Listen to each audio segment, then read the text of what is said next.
Chapter 97. Chapter 97, Unconscious Habit, Sure. Lin Yi had just broken through the first stage of the art of dragon slaying, and while he didn't have the second stage's chant to practice, he was still in a good mood. He'd finally gotten rid of a huge rock that had been weighing down on him for years. Yushu took out 3 bowls from the disinfecting cabinet, and Lin Yi quickly filled them up. He looked at the table and decided to sit down with Yushu.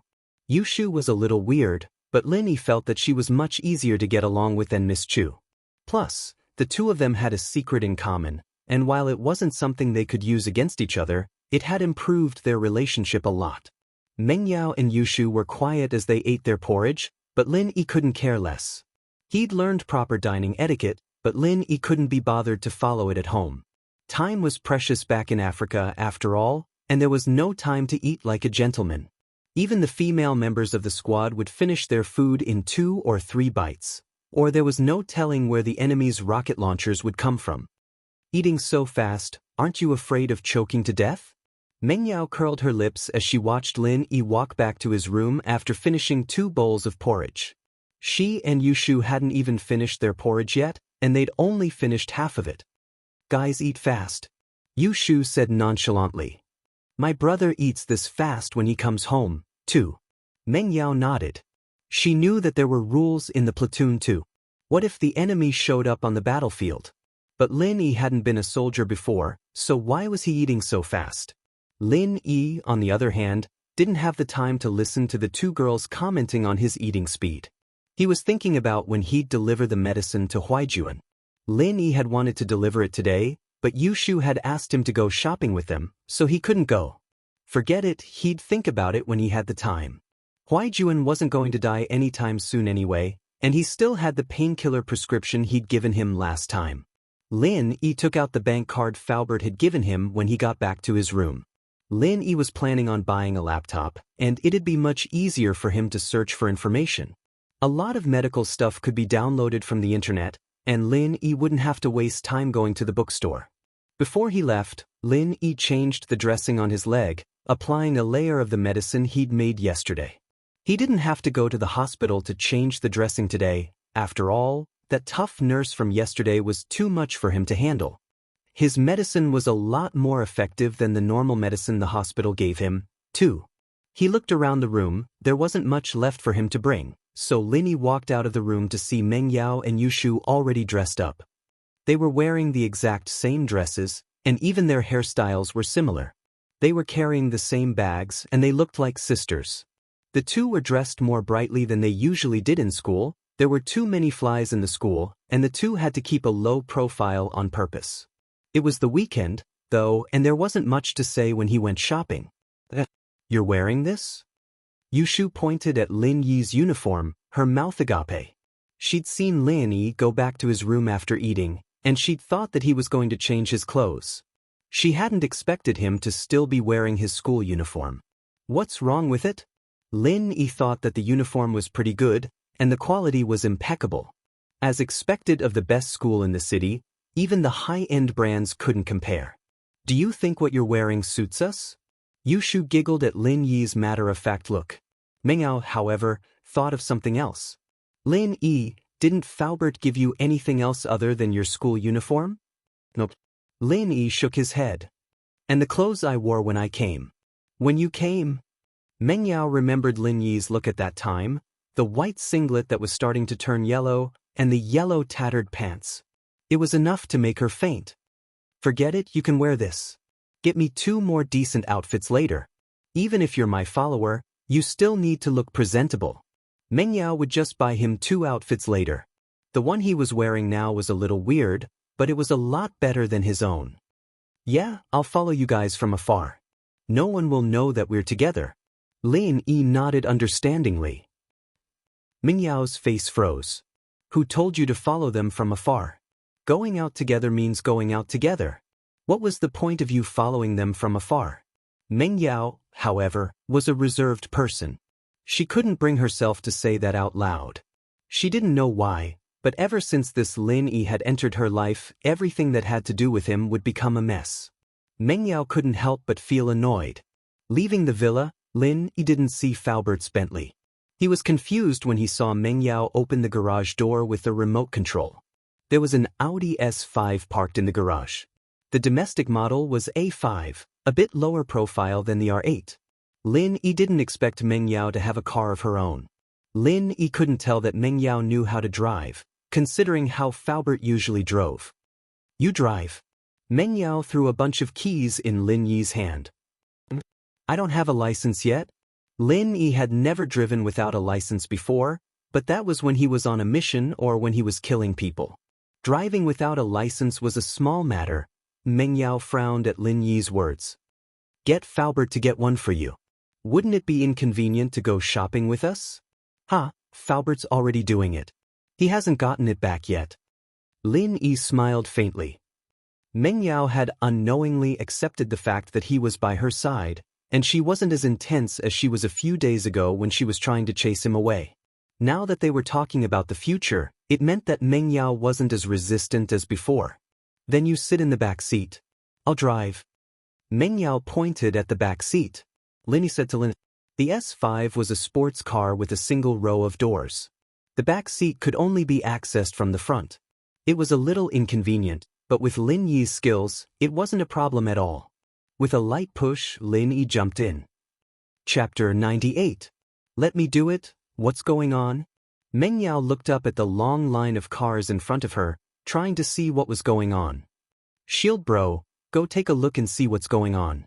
Yushu said casually to Lin. I'd rather you go down, or you'd have to go down first. Lin Yi said with a bitter smile. Yushu remembered that Lin Yi didn't have a door at the back, so she got off the car by herself. There were a lot of people watching, but a pretty girl like Yushu made way for them. It didn't take long for Yushu to run back to Meng Yao.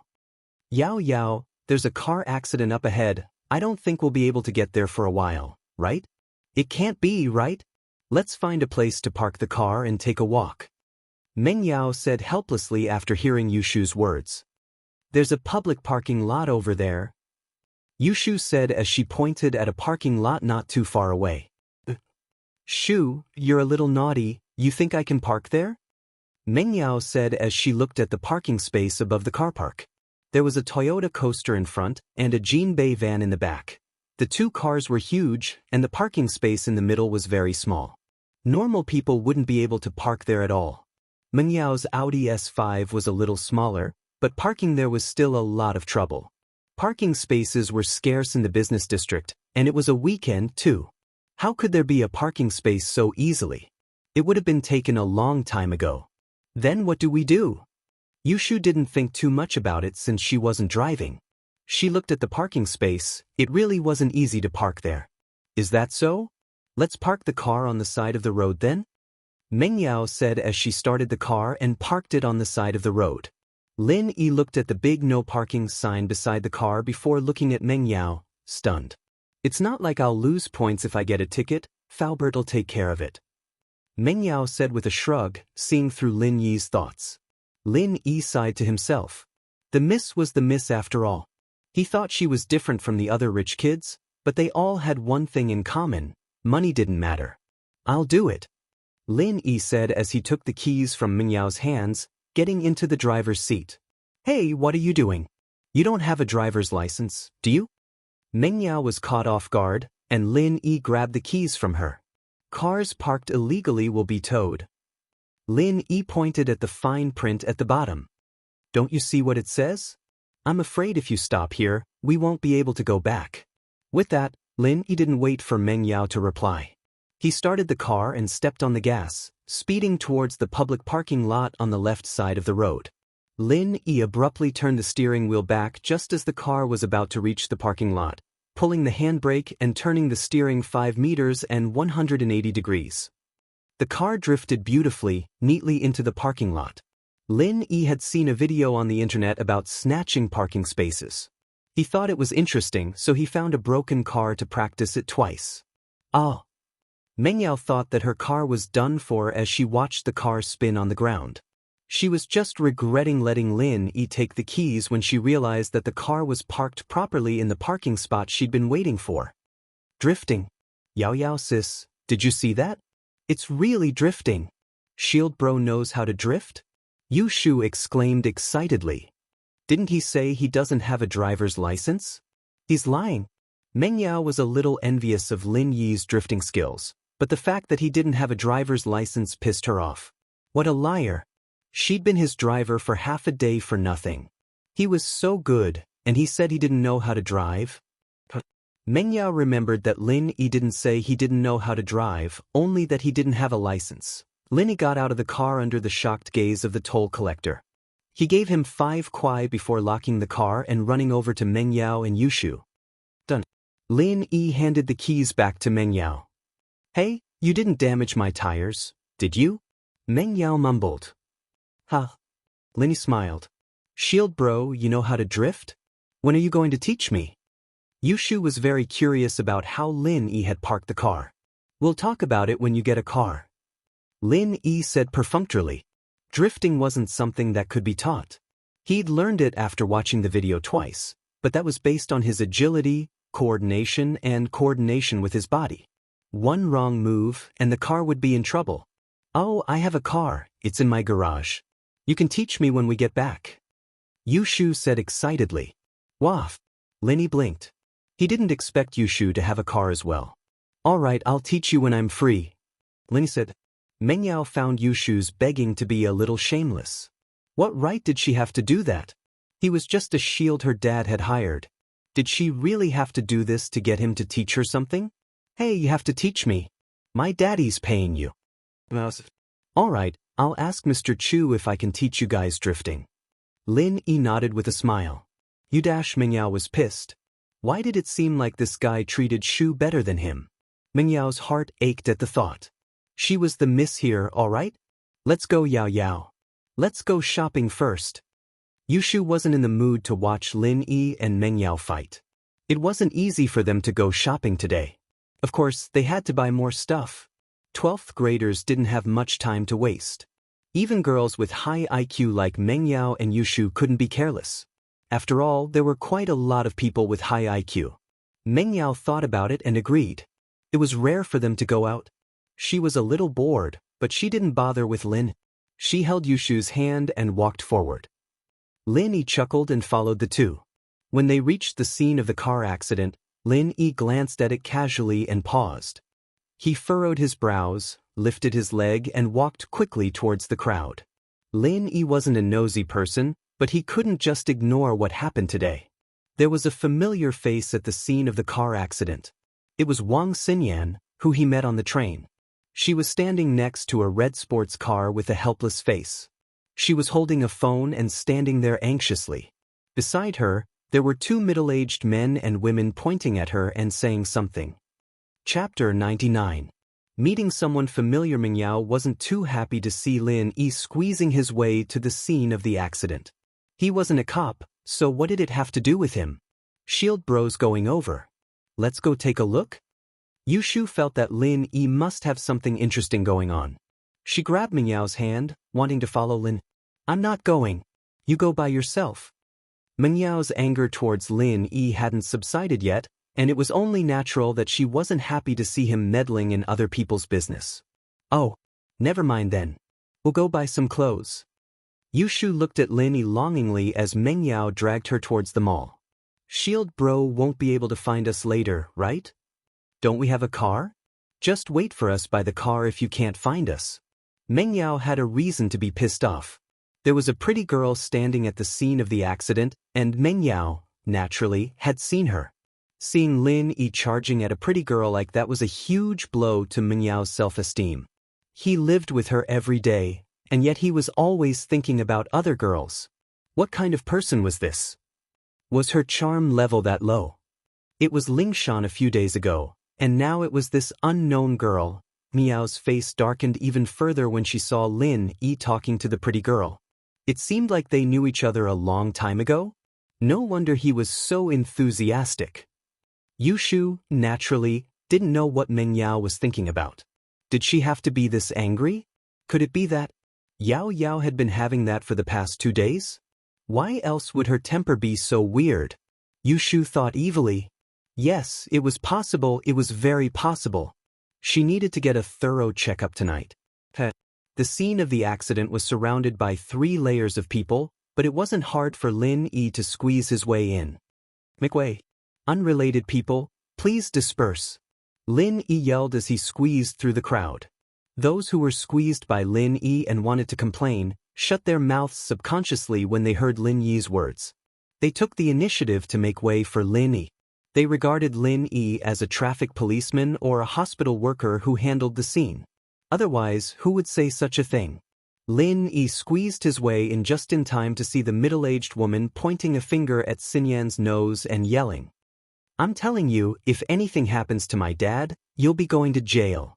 "Auntie, I told you it wasn't me," Xinyan said, feeling wronged.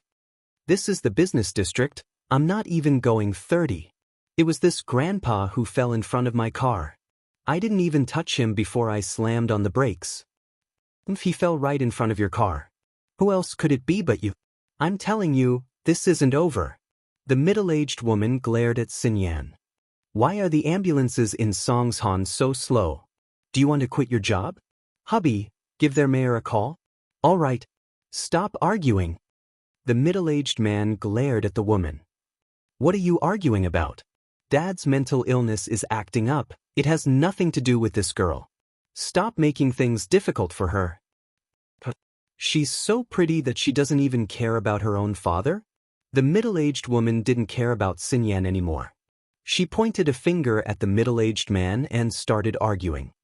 "What? You're so powerful now that you've forgotten how my dad raised you? You're still yelling at me? You're still helping that little bitch? All right, Huiru, are you done? You know what's going on. You're the one who forgot to bring my dad's medicine, and you're pushing the blame onto someone else." The middle-aged man humphed, dissatisfied with his wife. "Fine, I've been the daughter-in-law of House Lu for so many years, and this is how you treat me." Huiru's eyes flashed fiercely. She reached out to grab Xinyan's face. "You like this bitch? I'll tear her face apart. Let's see if you feel bad for her." Slap. A hand gripped Huiru's wrist tightly. She couldn't move an inch. "Who's pulling me?" Huiru was startled. She turned around to look at the person. If she really hit someone, she'll take responsibility. Lin Yi looked at Huiru coldly. From her behavior and words, he could tell that this woman's background wasn't ordinary. She did things without a care in the world. Since Xinyan drove a sports car, her family background must be extraordinary. But this woman didn't care at all. It was obvious that she wasn't afraid of causing trouble. Plus, she kept talking about getting the head of the health bureau fired and calling the mayor. That was proof enough. Of course, he couldn't rule out the possibility that she was bluffing, trying to extort more money. "Or you, honey, look at this pretty boy, he's meddling in other people's business. He even wants to hit your wife.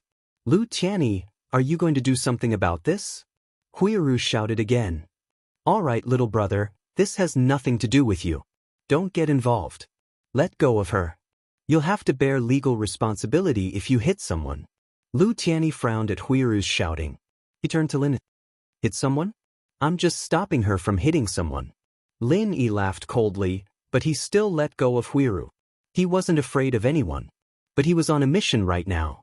He didn't know how long he'd be in Songshan. He didn't want to cause trouble. Lu Tianyi blushed at Lin Yi's words. He glared at his wife. He didn't know what to do with this wife. When House Lu was in trouble, he married his wife's family, House Zhang. With the Zhang family's help, they managed to protect their family business. But this wife of his relied on what happened back then. She acted like a tyrant in front of him. He didn't have any dignity as a man. But then he remembered that she was his wife and had given him a pair of beautiful and handsome children, so he could only endure it. It was just that he'd gotten older these past few years, and his wife was starting to suspect that he had another woman outside. She'd start crying and throwing a tantrum at the slightest sign of trouble. Tianyi couldn't do anything about it at all. She'd bring up what happened all those years ago whenever he got angry, even going to his father and complaining that she'd had a change of heart. Tianyi couldn't handle it at all. "Are you okay?" Lin Yi let go of Huiru and turned to Wang Xinyan. Lin Yi came because Wang Xinyan helped him on the train. Even though Lin Yi didn't need her help, Lin Yi still felt grateful. Chapter 100. Saving a life. Xinyan was pleasantly surprised to run into Lin Yi here, but that happiness quickly faded away under the circumstances. She didn't want Lin Yi to get involved because of her. She didn't know the identity of the man and woman, but she could tell that they weren't ordinary people. Xinyan wasn't afraid of them. It wasn't her fault after all. Even if her father and grandfather found out about it, it wouldn't matter. They'd just give her a scolding and solve the problem. But now that Lin Yi was involved, it'd be troublesome if they went after Lin. Xinyan was just about to say something to Lin Yi when Lin Yi turned away. Lin Yi nodded. No matter what, he'd gotten himself into trouble. He had to think of a way to get Xinyan out of this mess. That Lu Tianyi guy seemed to be a reasonable person, but that Huiru woman was still clinging onto Xinyan. Lin Yi turned to look at the old man on the ground. There weren't any signs of injury on the old man, and there weren't any obvious scratches on Xinyan's car either. Xinyan was right, she hadn't run into the old man, but the old man had fallen to the ground on his own. The old man's right hand was clutching his chest, and he was lying on the ground in a weird position. But Lin Yi could tell the cause of the old man's condition after a couple of looks. It was probably due to a heart condition or something, and it wasn't because of a car crash. It was just a coincidence that Xinyan's car was passing by. Lin Yi crouched down and put a hand on the old man's wrist. "What are you doing? Don't move. Are you trying to kill my dad?" Huiru had just calmed down for a moment when she saw Lin Yi touch the old man on the ground. She flared up again, baring her fangs and claws as she charged at Lin Yi. "Myocardial ischemia? Angina?" Lin Yi raised his head with a frown. "Huiru, stop fooling around." Lu Tianyi's eyes lit up when he heard Lin Yi's words. He pulled his wife aside and his face was filled with anticipation. He was not stupid. Lin Yi had only taken his pulse and told him the cause of his father's illness. Lu Tianyi naturally regarded Lin Yi as a doctor. "Little brother, are you a doctor?" Lin Yi didn't answer Lu Tianyi's question directly. "Your father fell to the ground because of angina caused by myocardial ischemia. It wasn't her car that hit him." "Nonsense." Huiru's expression changed as she pointed at Lin Yi and scolded him. "Fine, I'll take it as ting. With the speed of the ambulance, your father can only wait for death." Lin Yi pursed his lips and stood up. "Anyway, he's dead. There's a forensic doctor, so it has nothing to do with my friend." Slap. Lu Tianyi slapped Huiru's face. "Shut up, you bitch. If it wasn't for the fact that you were so focused on putting on makeup and forgot to bring Dad's medicine, would Dad have ended up like this? You dare to hit me?" Huiru's eyes were filled with disbelief. Her husband had been a coward in front of her for most of his life. She didn't expect him to slap her in public today. Lu Tianyi ignored his wife and turned to look at Lin Yi sincerely. "Little brother, do you have a way to save my father?" "Yes, you must have a way. My lover is like this. Please don't take it to heart. I hope you can help." Lu Tianyi wasn't a reckless man. Lin Yi was young, but being able to pinpoint the cause of his father's illness with a single sentence was no simple feat. His father didn't have any medicine at the moment, and whether or not he could make it to the ambulance was another matter altogether. Lu Tianyi had no choice but to try his luck. He wouldn't let that sliver of hope go. Lin Yi looked at Lu Tianyi, thinking that the guy was quite sincere. The slap he'd just given his wife was quite manly as well. "I'll try." Lin Yi nodded slowly. The old man's death wouldn't have anything to do with Wang Xinyan, but judging from the shrew's attitude, there'd be a lot of trouble in the future. The only way to get Wang Xinyan out of this trouble was to keep the old man alive. Lin Yi crouched down and rubbed a few spots on the old man's body in a seemingly random manner. He then started massaging the area around the old man's hearts. This acupuncture and massage technique was something he'd inherited from his Shifu, and it was good for blood circulation. Lin Yi didn't know if it would work on this old man. Perhaps his Shifu wouldn't have thought that the acupuncture technique he'd taught him was for killing people, but he'd be using it to save people. It'd be great if he had silver needles. His old man's medical skills were amazing after all, and he'd taught Lin Yi acupuncture, but his main business was killing people, not saving them. He didn't have a box of needles with him. "Kid, it's futile if you keep massaging him like this. He's already half dead, he'll die before your massage works." Jiao Yazi's disdainful voice entered Lin Yi's ears all of a sudden. "Jiao Lao?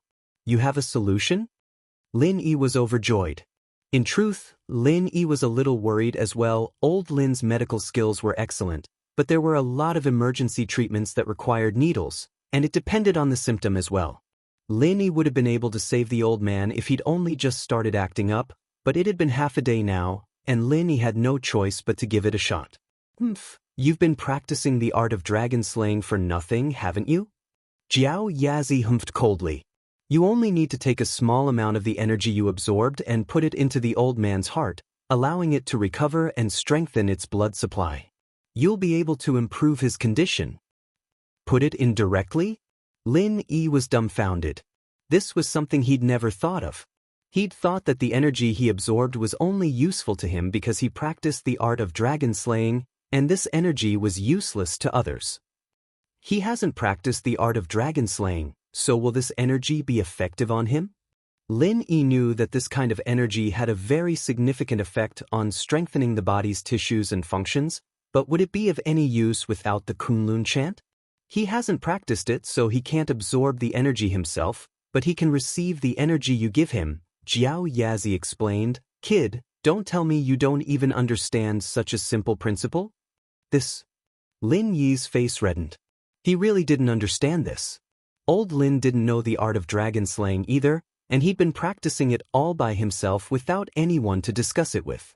Run the chant on this old man's Dayton acupoint, and the energy will be automatically released and transferred to him, Jiao Yazi said. If you don't want him to die, then hurry up and start. Chapter 101. Cultivation can save lives. All this time, Lin Yi had thought that the art of dragon mastery would only improve his own body, but he'd never thought that it could be used on others as well. But since Jiao Yazi had said so, then there was no problem. Lin Yi took a deep breath and pressed his right hand on the old man's Dadun acupoint. He began to practice the basic chant of the art of dragon mastery. All of a sudden, a strong suction came from the old man's Dadun acupoint, and all the energy in Lin Yi's body flowed out like a flood into the old man's body. Lin Yi was startled. Could this be the absorbing stars technique? But it was only for a moment, and the energy in Lin Yi's body stopped decreasing. The energy that had been released from his body was just a drop in the ocean, and it didn't affect Lin Yi at all. He could feel the old man's heartbeat slowly returning to normal, and his face turning pale and rosy. The old man's ragged breathing slowed down as well. That's it. Lin Yi hadn't expected the art of dragon mastery to have such an effect. Lin Yi kid, you're dreaming, right? This is just recovery. You'll need at least 3 to 4 levels of strength if you want a full recovery. I've studied the first stage of the art of dragon mastery, and it's only good for strengthening the body. It's far from being able to heal wounds. Jiao Lao's voice sounded in Lin Yi's ear. So that's how it is. Lin Yi wasn't surprised or disappointed. If Jiao Yazi had said that the first stage of the art of dragon mastery could bring back the dying, Lin Yi would have been shocked instead. If the first stage was already like this, wouldn't he become a god in the future? Hubby, look at Dad's complexion. He's better, he's really better. His breathing's normal now. Huiru pointed at the old man on the ground, exclaiming excitedly. Tianyi pushed his wife away, pissed off. She'd been so rude to Lin Yi just a while ago, and now she was acting like this again. It was said that women flipped their faces faster than the pages of a book, and his wife was the perfect example. Little brother, how's my father? There's no problem this time. Lin Yi said faintly, you don't have to go to the hospital. You should wake up soon. Really? Lu Tianyi heaved a sigh of relief when he heard Lin Yi's words and thanked him profusely. If it weren't for Lin Yi, his father's illness would have suddenly flared up this time. Previously, when his father was lying on the ground, before the ambulance arrived, Lu Tianyi did not dare to touch him, fearing that something worse would happen. Now that Lin Yi said that his father was fine, he quickly crouched down and helped the old man up. The old man had opened his eyes at this point, breathing heavily as he spoke to Lu Tianyi weakly. Help me up. Dad, let me help you. Huiru walked over obediently, reaching out to help the old man up. However, the old man snorted coldly and shook off Huiru's hand. The old man had fallen to the ground in pain, but he hadn't fainted. He could still hear what was going on in the outside world, and the way Huiru had slandered Wang Xinyan had irritated him greatly. Huiru wanted to say something, but Lu Tianyi stopped her with a glare. "Dad, what are you doing?" Lu Tianyi asked as he helped his father up. His father was walking towards Lin. "Help me to thank this little friend." The old man knew very well who had saved him. Lin Yi had a good impression of the old man after seeing how sincere he was. As for the old man calling him a little friend, Lin Yi, naturally, didn't mind. The old man was about the same age as Lin Yi, after all. It was normal for him to call him a little friend. "No need to be so courteous, old man. I was just passing by." Lin Yi smiled. Good.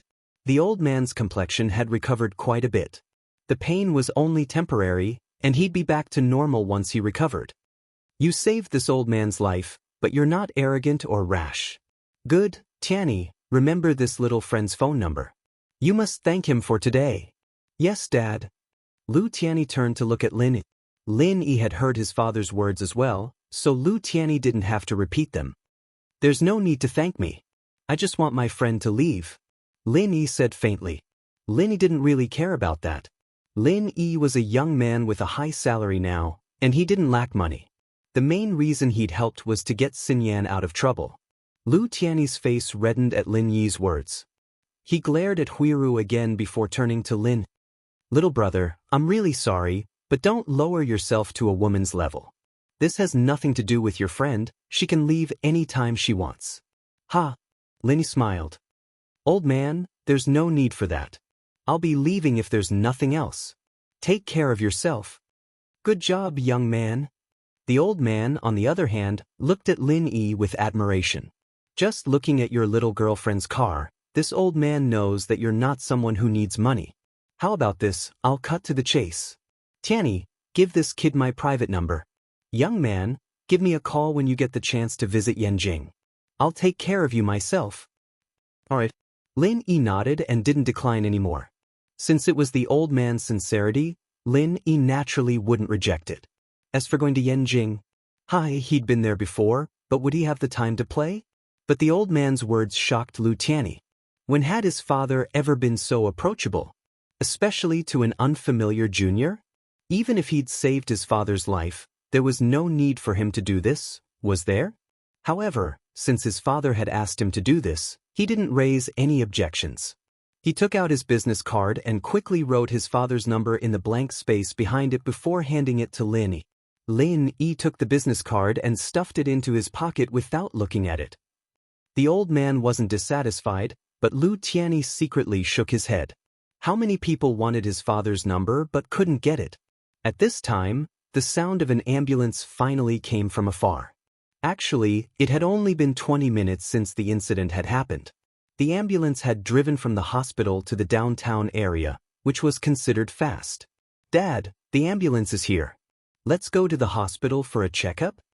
Lu Tianyi had also heard the sound of the ambulance and carefully said to the old man. Chapter 102. Lu Tianyi had no choice but to give up after hearing his father's words. The crowd, on the other hand, saw that there was nothing left to see and began to disperse as they talked about Lin Yi's miracle. Lin Yi, on the other hand, quickly left the place with the crowd. "Wait." Xinyan's voice came from behind him before he could take more than a few steps. "But what's wrong?" Lin Yi looked at Xinyan before pointing at the car not far behind her. "You're not allowed to park here. Aren't you afraid of getting a ticket?" "Ah." Xinyan blinked, not expecting Lin Yi to say something like that. She chuckled. "Thanks for today. I didn't expect you to know medicine. It's just a normal Eastern massage. You can do it too if you buy a book from Xinhua bookstore." Lin Yi, naturally, wasn't going to expose himself. Xinyan wasn't expecting it to be that easy, but thinking back to what Lin Yi had done, it really did look like an Eastern massage. She nodded. "Still, thank you for today, though. It would have been really hard to get away otherwise. That woman was being unreasonable, that's all." Lin Yi smiled. "I didn't think I'd run into you here. I haven't thanked you for last time, so let's call it even now."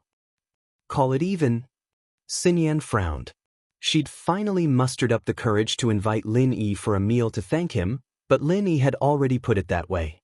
She wasn't going to bring it up as a girl. Be careful next time, and try not to go to crowded places. Lin Yi nodded. I came with a friend today, I'll head over first. Alright. Xinyan nodded, a little disappointed. She didn't have her family with her today, so she didn't have to worry about anything. Lin Yi just had to have something to do. It was a little disappointing. Xinyan was very curious about Lin Yi. She couldn't figure out what had happened on the train. She'd been thinking about it for a few days, but she still couldn't figure out when Lin Yi had gotten the money back. He'd been sitting beside her the whole time, and she should have been able to sense anything if he'd made a move, but she hadn't been able to sense anything. What happened today made Lin even more of a miracle. He was a young man who knew Eastern massage, and seemed to be quite good at it too. That grandpa wouldn't have recovered otherwise. What a strange person. Xinyan sighed as she watched Lin Yi leave. She turned around and walked back to her car. If he hadn't come out with Meng Yao and Yushu, he really would have wanted to spend more time with Xinyan, but the situation was different. Wouldn't the Chu girl explode if she saw him shopping with another pretty girl? He was here to carry her bags, after all. Lin Yi knew his place. Where are you guys? Lin Yi took out his phone and sent Yushu a text. It wasn't long before a reply came. Pengzhan Department Store, 3rd floor, *** area. Lin Yi sweated as he looked at the text.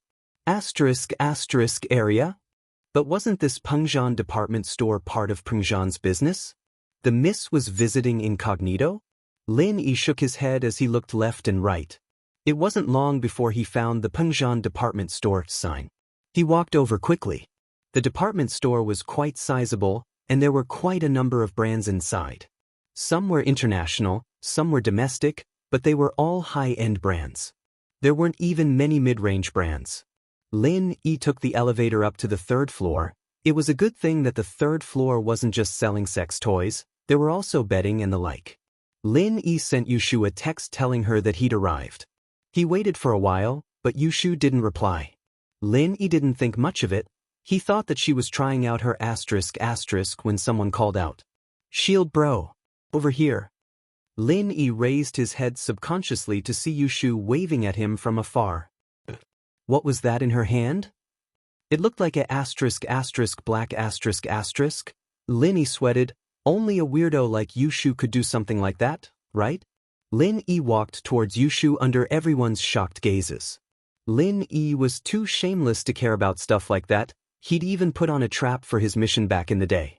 Lin Yi wasn't afraid of anything. Yushu was a little embarrassed to see Lin Yi walk over like that, but she quickly put away the *** she just bought when she saw the weird looks everyone was giving her. Even Meng Yao moved to the side as if she didn't know Lin Yi. Yushu was embarrassed. She didn't think too much about it. It was just a joke with Lin Yi, but she didn't think it'd cause such a huge reaction. Shu, you're so embarrassing. Meng Yao's face darkened as she glared at Yushu. How could you do that, Yao Yao? I didn't know everyone would be looking at us. Yushu said, feeling wronged as well. Fortunately, the people here weren't just there to watch the commotion. They only looked at Yushu for a while before going back to their own business. Lin Yi walked over to Yushu, her face still red. Lin Yi found it a little funny. Are you guys done? Do you need me to carry anything? We're not even there yet, it's still early. Meng Yao thought back to how Lin Yi had gone to help a pretty girl deal with a car accident for no reason. She got a little pissed. Hold these *** for me. Was. Lin Yi froze. Holding the ***? Lin Yi was a thick-skinned guy, but holding a *** behind two pretty girls like that wasn't a pretty sight, was it? However, Lin Yi let out a sigh of relief when Meng Yao handed the bag over. Other than the *** brand, there wasn't anything special about it. Where's yours? Lin Yi turned to Yushu after taking Meng Yao's bag. Here. Yushu had already put the *** into the bag and passed it to Lin Yi.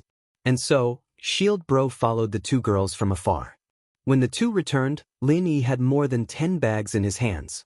Meng Yao suddenly remembered something. Lin Yi, you haven't bought any clothes yet? Me? Isn't this good? Lin Yi didn't really care. It's fine if you don't buy it. I have to. People will think that Shu and I are students if you wear a school uniform. Meng Yao said firmly. Chapter 103. Fried mushrooms and gutter oil. Meng Yao's eyes lit up at the sight of Lin Yi walking out of the fitting room.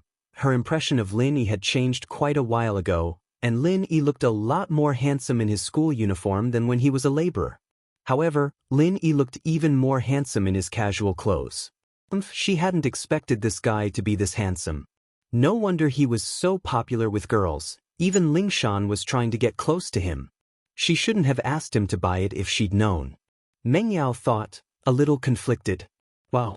Yao, look at how handsome Shield Bro is. He's more than enough to be your Shield Bro. I guarantee it.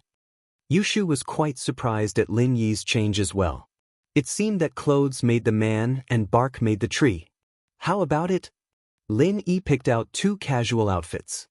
He didn't think it'd look right for him to follow the 2 misses in a suit. He'd look like a hired thug if he were to wear one.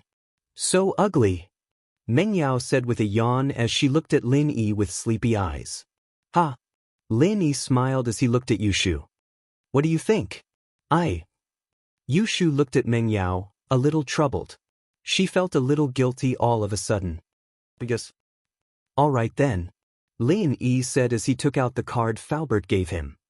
I'll do it, I told you I'd buy it for you, Meng Yao said, getting up from her chair and going to the counter. Lin Yi shrugged. There was no need to fight Meng Yao if she insisted. This wasn't the time to be a gentleman, after all. The money in his card was from Peng Zhan, and the money in Meng Yao's card was from Peng Zhan.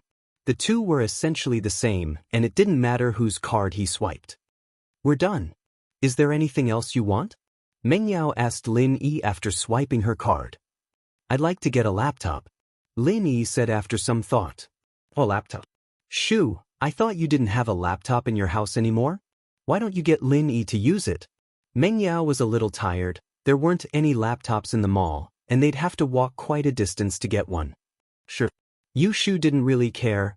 Computers were the type of thing that got replaced pretty quickly anyway.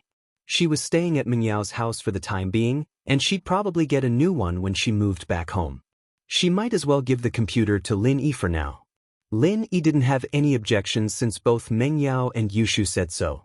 The 3 left the mall together, and Lin Yi looked at the long line of cars in front of the parking lot. Meng Yao wasn't a bad person. She wasn't afraid of getting a ticket, but with her status, all she had to do was call Faubert in advance. Even if the manager of the mall didn't want to park, he'd have to give her a parking spot. Meng Yao looked at the parking lot and gave the keys to Lin. You're in charge of getting the car here. Lin Yi smiled bitterly as he took the keys. Neither of the cars had left, and Meng Yao wouldn't be able to move the car out of the parking lot. But it wasn't a problem for Lin Yi. He got in the car with the keys, and after a couple of shifts, the car was out. Lin Yi got out of the car and sat in the back seat. Meng Yao was a little pissed. You want me to be your driver? I really don't have a license, Lin Yi said helplessly. What if I get detained for 15 days? Meng Yao was speechless. Who'd dare detain you if you and Lingshan had that kind of relationship? She didn't say anything. She got into the driver's seat and started the car. Yao, are we still going for fried mushrooms today? There was a food street not too far away from the business street, and there were a lot of food stalls there at night. The 2 of them had gone there the last time they went shopping, and Yushu couldn't help but drool at a fried mushroom stall every time she thought about it. Meng Yao was just about to say sure, when she remembered Lin Yi in the back seat. She turned around. Hey, are you coming or not? I'll leave you at home if you're not. Of course, it's just eating, right?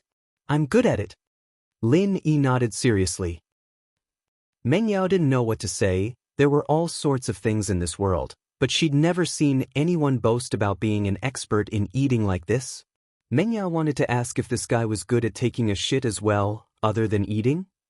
But that wasn't a pretty word, and Meng Yao didn't say it out loud since she was a girl.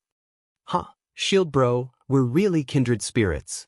I'm good at it too, Yushu said excitedly, as if it was fate. Meng Yao didn't know what to say. How embarrassing. It was too embarrassing. I like fried mushrooms, what about you? Yushu didn't see the look on Meng Yao's face as she chatted excitedly with Lin Yi. I like fried chicken, Lin Yi said. Ahem. Meng Yao couldn't take it anymore. Haven't you guys heard of gutter oil? Yeah, Yao Yao, but what does gutter oil have to do with fried mushrooms? Yushu asked, dumbfounded. Meng Yao floored the gas pedal, and the S5 shot out. This was the only way she could vent her frustration. She was completely defeated. Lin Yi was a little puzzled. Yushu didn't seem like such an idiot, did she? Why didn't she know the connection between gutter oil and fried mushrooms? But Lin Yi understood that the girl was doing it on purpose when he saw that faint smile on her lips. There wasn't a parking spot on the street, and there were quite a few cars parked there as well. Meng Yao frowned. Finding a parking spot was the most annoying thing to her every time she went out. The number of private cars in Songshan had been increasing at an alarming rate for the past 2 years, and what depressed Meng Yao the most was the sudden increase in the number of private cars after she got her license. Stop. Meng Yao said to Lin Yi after getting out of the car. I'll go eat with Shu, you buy whatever you want, don't worry about us. Chapter 104. Meeting Tang Yun again. Lin Yi leaned against the Audi S5 as he got out of the car, enjoying the bustling scene of the food street. How long has it been since I've enjoyed a life like this? Lin Yi sighed at the comfort he had right now. In the past, there was only work and work. Even when he passed by a food street like this, it was mainly to fill his stomach. How could he have the leisure to enjoy the scenery? Phew! The air here was mixed with the smell of cooking oil from the food stalls, as well as the smell of rotten vegetables. It wasn't as fresh as the air in the mountains, but the smell of the market made Lin Yi yearn for it. When would the day come when he could also be like these ordinary people, shopping and eating snacks? How comfortable would his life be? Lin Yi stretched and opened his eyes. Lin Yi realized, to his surprise, that there was a mother and daughter walking in his direction. They were pushing a tricycle with a barbecue rack and some chairs and tables on it. Who else could it be if not Tang Yun and her mother? Tang Yun obviously saw Lin Yi as well, but a trace of disdain flashed in her eyes. She turned her head away, not looking at him. Tang Yun's mother, on the other hand, didn't see Lin Yi as she continued talking to Tang Yun. It was only then that Lin Yi realized that his posture was a little suggestive. He was leaning against the Audi S5, facing Tang Yun's direction. The luxurious sports car, the elegant yet lazy posture. It really did look like one of those rich young masters trying to act cool in front of a poor girl. But Lin Yi was innocent. Lin Yi really didn't have the intention to show off in front of Tang Yun. He was just sighing about life by the side of the car, and coincidentally, Tang Yun saw him. Lin Yi rubbed his chin awkwardly as he left the car. Tang Yun and her mother had pushed the barbecue cart over. Lin Yi thought that he should at least greet her since he saw her, right? Hello, Auntie. Lin Yi scratched his head, a little embarrassed as he greeted Mrs. Tang. She was an elder, after all, and he couldn't just turn around and leave now that he'd seen her. Here. Mrs. Tang paused as she looked at Lin Yi. He was wearing the casual clothes he just bought, and he was standing next to the sports car. Mrs. Tang didn't recognize him right away. It's me. I ate at your barbecue stall with my classmates yesterday. Lin Yi explained. Oh, it's you. I remember now. Mrs. Tang looked at Lin Yi, a little surprised. She knew that Lin Yi was strong in school yesterday, one of the big four. Even Zhou Ruoming was afraid of him, but it wasn't until today that she realized that Lin Yi's family wasn't normal. She didn't know how much the car was worth, but it didn't look cheap. Plus, Lin Yi was dressed casually today, much more handsome than yesterday. Mrs. Tang had a good impression of him. Yin, why didn't you greet your classmate? Tang Yun felt wronged by her mother's words. She raised her head and looked at Lin Yi. Why was this person so thick-skinned? She didn't know where he found out that she and her mother were going to have a stall at the food street on the weekend, but he came here early to wait for her. What are you doing here? I'm here to eat. Lin Yi smiled bitterly as he looked at Tang Yun. Yin, how can you talk to your classmate like that? Mrs. Tang wasn't happy with her daughter's attitude. Not only did Lin Yi help Tang Yun out yesterday, he even helped her recoup her losses. From now on, she would be able to set up a stall near the school, and it seemed like she wouldn't be bullied by the students anymore. Mrs. Tang was very grateful towards Lin Yi, but seeing that her daughter wasn't getting along with Lin Yi made her a little angry. He's here to eat, what else could he be doing? Tang Yun felt wronged by her mother's scolding. She glared at Lin Yi and stubbornly turned around, ignoring Lin. Mr. Lin, please don't take it to heart. Mrs. Tang explained to Lin Yi, embarrassed. Now that Lin Yi's identity had changed, Mrs. Tang's way of addressing Lin Yi had also changed. It's okay, Auntie, just call me Lin. Lin Yi sweated. He didn't think that Tang Yun would have such a personality. He hoped that she could maintain her personality. It wasn't easy for a girl born in a family like this to maintain a little bit of pride and self-esteem. This made Lin Yi have a good impression of Tang Yun. Mrs. Tang was clearly helpless towards her daughter. After saying a few words to Lin Yi, she pushed the cart with Tang Yun into the food street. Lin Yi shook his head and followed from afar. He didn't get too close in case Tang Yun accused him of following her. Lin Yi bought 2 skewers of fried chicken and stuffed them into his mouth. This was an authentic street food that Lin Yi rarely had the chance to eat. He'd already forgotten how long it had been since he'd last eaten fried chicken. Lin Yi watched as Mrs. Tang and Mrs. Tang set up a stall and started a fire. He didn't want to go over to them. Mrs. Tang's barbecue skills were pretty good, but Lin Yi didn't want to get glared at by Tang Yun. While they weren't paying attention, Lin Yi quickly made his way over and saw Meng Yao and Yu Shu at the end of the street. The two were sitting in front of a Xianxia liangpi stall, eating a bowl of liangpi together. The bowl was red, evidently a lot of chili had been put into it. Meng Yao took 2 bites, sticking her tongue out and fanning herself with her hand. It looked like she couldn't handle the spiciness. Yu Shu, on the other hand, was eating and drinking at the same time. Lin Yi calmed down after seeing that they were fine. He didn't want them to be embarrassed to eat again. They didn't know anyone here, so they were quite relaxed. Their table manners were a lot more aggressive than when they were at home. "Boss, give me a bowl of wonton noodles." Lin Yi called out as he sat in front of a Zhangji wonton noodle stall not too far away. "Sure, bro." The boss responded with a smile when he saw a customer and went to make the wonton for Lin. Lin Yi felt that none of the other street food could fill him up as much as this wonton noodle. After a few random snacks, Lin Yi decided to have a bowl of wonton noodles. Lin Yi's eyes followed Meng Yao and Yu Shu from the corner of his eyes as he ate the wonton noodles. The two came to a stall selling fried mushrooms. Yu Shu seemed to want to eat it, but Meng Yao didn't want to. The two argued for a bit, and Meng Yao eventually sat down with Yu Shu. Chapter 105. The master of haggling. There was a night market in front of the food street. It was a night market, but there were still a lot of stalls set up during the day. It was just as lively as the food street here. Lin Yi didn't have much to do, and Meng Yao and Yu Shu were enjoying their food. He walked over to the night market. Lin Yi preferred the clothes from the street stalls compared to the expensive branded clothes from the malls. As long as one had good eyes and knew how to haggle, they could buy fashionable clothes from the street stalls. Lin Yi didn't know whether to laugh or cry at the familiar silhouette in front of him. It seemed like fate had brought them together. Lin Yi walked over to Tang Yin, who was squatting in front of a stall selling girls' clothes. She was holding a dress in her hands, looking like she really liked it. "Can you lower the price a little?" Tang Yin asked after some hesitation. "Little girl, look, these are all top-notch fabrics. Look at the workmanship, there's nothing to say. This style is also the most popular this year. If you put it in Pingzhan department store, you won't be able to get it for less than 1,000. The stall owner talked leisurely as if his goods were the best in the world. It was obvious that Tang Yin wasn't good at haggling. "But 200 is a little too expensive." "It's not expensive. Look at the prices of everything these days, the fabric, the labor, it's more than 200.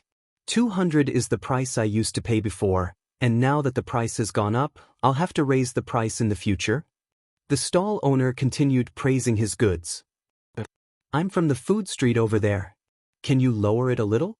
I'll buy it a little cheaper." Tang Yin gritted her teeth as she revealed her identity. "You're from the food street?" The stall owner looked at Tang Yin. "You're from the food street over there, so you should know better. I'm making a small profit but quick turnover. How much can we earn from selling things in the night market? There's so many stalls here, who's going to raise the price for who? Plus, we have to pay taxes and management fees every day, There's not much left. Huh? Tang Yun looked at the stall owner weakly. She'd already said that, so why didn't he say anything cheap? Could it be that he saw that I liked this dress, so he didn't give in?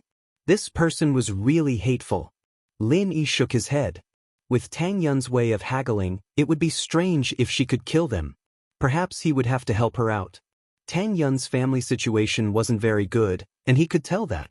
It would be best if he could save some money for her. Hey, bro, you're setting up a stall here? Lin Yi walked over and patted the stall owner's shoulder enthusiastically. The stall owner looked at Lin Yi in confusion. He didn't know who Lin Yi was. Have you forgotten about me? The first year, we were selling goods together at old Zhang's place. Lin Yi said with a smile, I used to set up a stall at the night market on the south side of the bridge. Oh. The stall owner listened to Lin Yi's words and nodded in realization. So it's you, little bro. I was wondering why you looked so familiar. How is it? How's business recently? Don't mention it. Your sister-in-law is pregnant. I'm taking care of her at home. I don't have time to set up a stall. It wasn't easy for my sister to come over these past 2 days, so I took some time out to walk around. Lin Yi said as he squatted down in front of the stall. Tang Yun looked at Lin Yi chatting with the stall owner, stunned. When did he set up a stall at the south side of the bridge? When did he get a wife? She's pregnant? Wasn't he in school? Hey, pregnancy is a good thing. Congratulations. The stall owner nodded at Lin Yi and congratulated him. In fact, he didn't even remember where he'd seen Lin Yi before. Who knew which old Zhang was? He had so many places to sell goods. There were at least 3 to 5 people with the surname Zhang. However, Lin Yi was so familiar with him, and they were in the same trade, it was obvious that they'd met before. He didn't remember him. The stall owner was a bit embarrassed, but he couldn't say it out loud. He could only pretend to suddenly remember and chat with Lin. Hey, don't mention it. My wife loves to look pretty. She even wants me to buy things for her when she's pregnant, Lin Yi said. She wants me to buy some makeup and clothes for the summer. I was going to old Zhang's place, but I bumped into you. I'll just pick 2 from your stall. No problem. The stall owner said enthusiastically. You still have a long way to go to the wholesale market. Just pick 2 from here. We can't take your money. We all know how much these things cost. Okay, then I'll pick 2. Lin Yi said as he picked up the dress Tang Yun was looking at, and then picked a pair of men's shorts to wear. After choosing, he said to the stall owner, I'll take these 2. The stall owner looked at it and said, that dress is 45 yuan. That pair of shorts is 12 yuan. A total of 57 yuan. I'll give you 60 yuan. I still have the fare to go to the wholesale market. I can't let you come for free. Lin Yi took out 60 yuan from his pocket and handed it to the stall owner. How can I do that? We're in the same trade. The stall owner waved his hand. It's a small business. Sister-in-law is pregnant. It's embarrassing enough that I didn't give her a gift. How can I make money? Ha, bro, if you do that, I won't dare to come next time. 60 it is. Is that okay? Lin Yi waved his hand, pretending to be angry. But 60 it is. The stall owner smiled and took the money. Bro, you're honest, I won't say anything else. Next time you come, let's have a drink or 2. No problem. Lin Yi nodded and stood up. Bro, I'll be leaving first. Tang Yun watched as Lin Yi bought her favorite dress. She was shocked, speechless. 45 yuan? What was wrong with him? This stall owner was too greedy, wasn't he? He sold it to her for 200 yuan. She could buy 4 pieces. Tang Yun thought angrily. Right, what did you want to buy? The stall owner sent Lin Yi away with a smile, then remembered that there was a buyer here, so he asked. That dress just now, do you still have it? Tang Yun asked. No, that's the only one. The stall owner shook his head. Then why did you sell it to him for 45 and me for 200? Tang Yun couldn't help but ask. This stall owner was too dishonest. He's in the same trade. I'm willing to sell it to him for 45. What's wrong, can't I? The stall owner saw that Tang Yun was dawdling for a long time. He was getting impatient. If it wasn't for the fact that she was pretty, he would have ignored her already. Him? He's in the same trade as you? Tang Yun looked at the stall owner strangely. Yes, why? Are you buying it or not? The stall owner frowned. wondering why this little girl was so troublesome. She didn't want to buy anything, yet she kept asking questions here and there. It would be a misunderstanding when his wife came back later. Chapter 106. Who said anything about giving it to you? Lin Yi's sudden action had left Tang Yun dumbfounded. Had Lin Yi set up a street stall before? He'd been driving a sports car when she saw him, hadn't he? Why would he set up a stall? Plus, he was a high schooler just like her. How could a student get married? His wife was pregnant? Tang Yun rubbed her eyes. Was it because she'd been too tired these past 2 days, and this Lin Yi was too much of a jerk that she was hallucinating? How else could she have bumped into Lin Yi in a place like this? But no matter what, it didn't matter if that person was Lin Yi or not. Tang Yun still felt that he was a jerk. She'd set her eyes on the dress first, but he'd bought it before she could discuss the price. Damn it. Tang Yun lowered her head and walked towards the food street. She'd finally made up her mind to buy 2 new sets of clothes, but, Tang Yun took 2 steps and almost bumped into someone in front of her.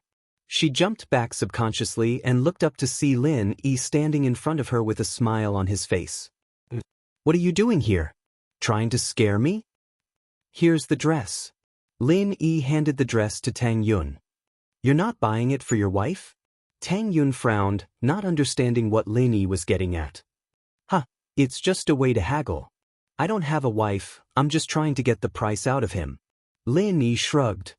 You don't know how to haggle, and I'm afraid that someone's going to rip you off. Oh. Tang Yun finally understood why Lin Yi was talking like that. It was just to haggle. So, his intention in buying this dress is to give it to me? Tang Yin grew more and more annoyed at the thought of that possibility. Of course she wouldn't accept the dress Lin Yi had given her. If she'd wanted it, she'd only need to open her mouth and there'd be a lot of boys fighting over it. But she didn't like it. Lin Yi gave the dress to Tang Yun. I don't want your things. You can go back. Tang Yun dodged and said coldly. Who said I'm giving it to you?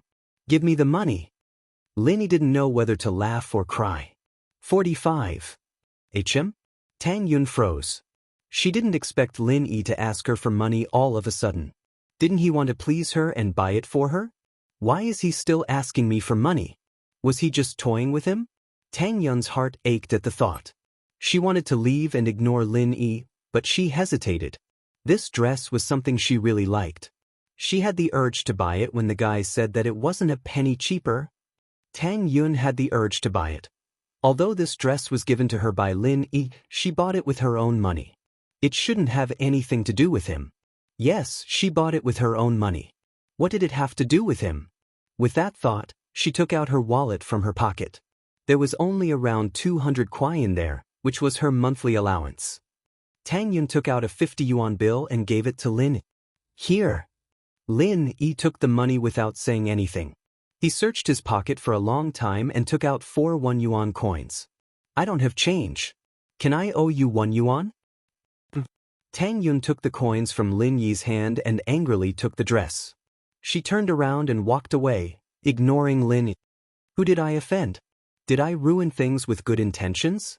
Lin Yi flicked the 50 yuan bill in his hand and put it in his pocket. He then walked towards the food street. Tang Yun calmed down after a few steps. She thought about how Lin Yi treated her. He wasn't like other rich kids who clung onto her. He seemed to be using a different method. He was neither cold nor warm to her. He would stand up for her occasionally to show his gentlemanly side. So it was like that. Tang Yun stomped her feet. She fell for Lin Yi's trick again. He asked her for money on purpose. He wanted her to lower her guard and achieve his goal. Tang Yun wanted to throw the dress on the ground and stomp on it, but she didn't want to. She sighed and walked back to her barbecue stall. Ian, did you buy the dress? Mrs. Tang looked at the dress in Tang Yun's hands.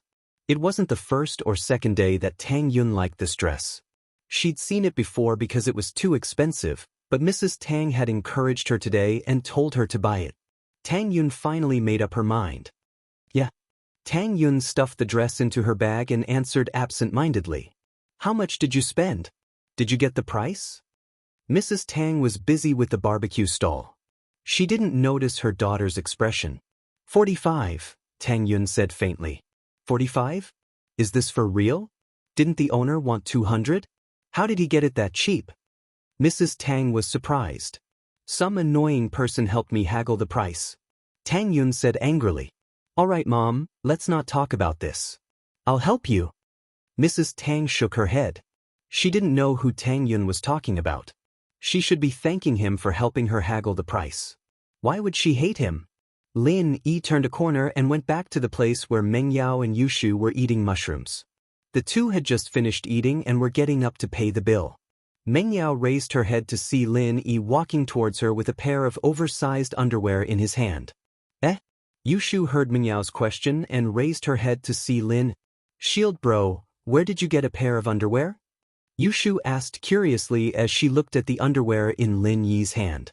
I bought it over there. Does it look good? Lin Yi said as he gestured at his body. Meng Yao curled her lips.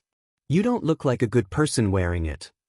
I remember there's a phrase in elementary school called old French gangster. Yushu nodded. Lin Yi was speechless. I'm not going to talk to you guys. There's something wrong with your taste. I bought it for 15 kwai. Was. It was Meng Yao's turn to be speechless. 15 kwai and you're showing it off? Yushu covered her mouth and giggled. Only Lin Yi would do something like that.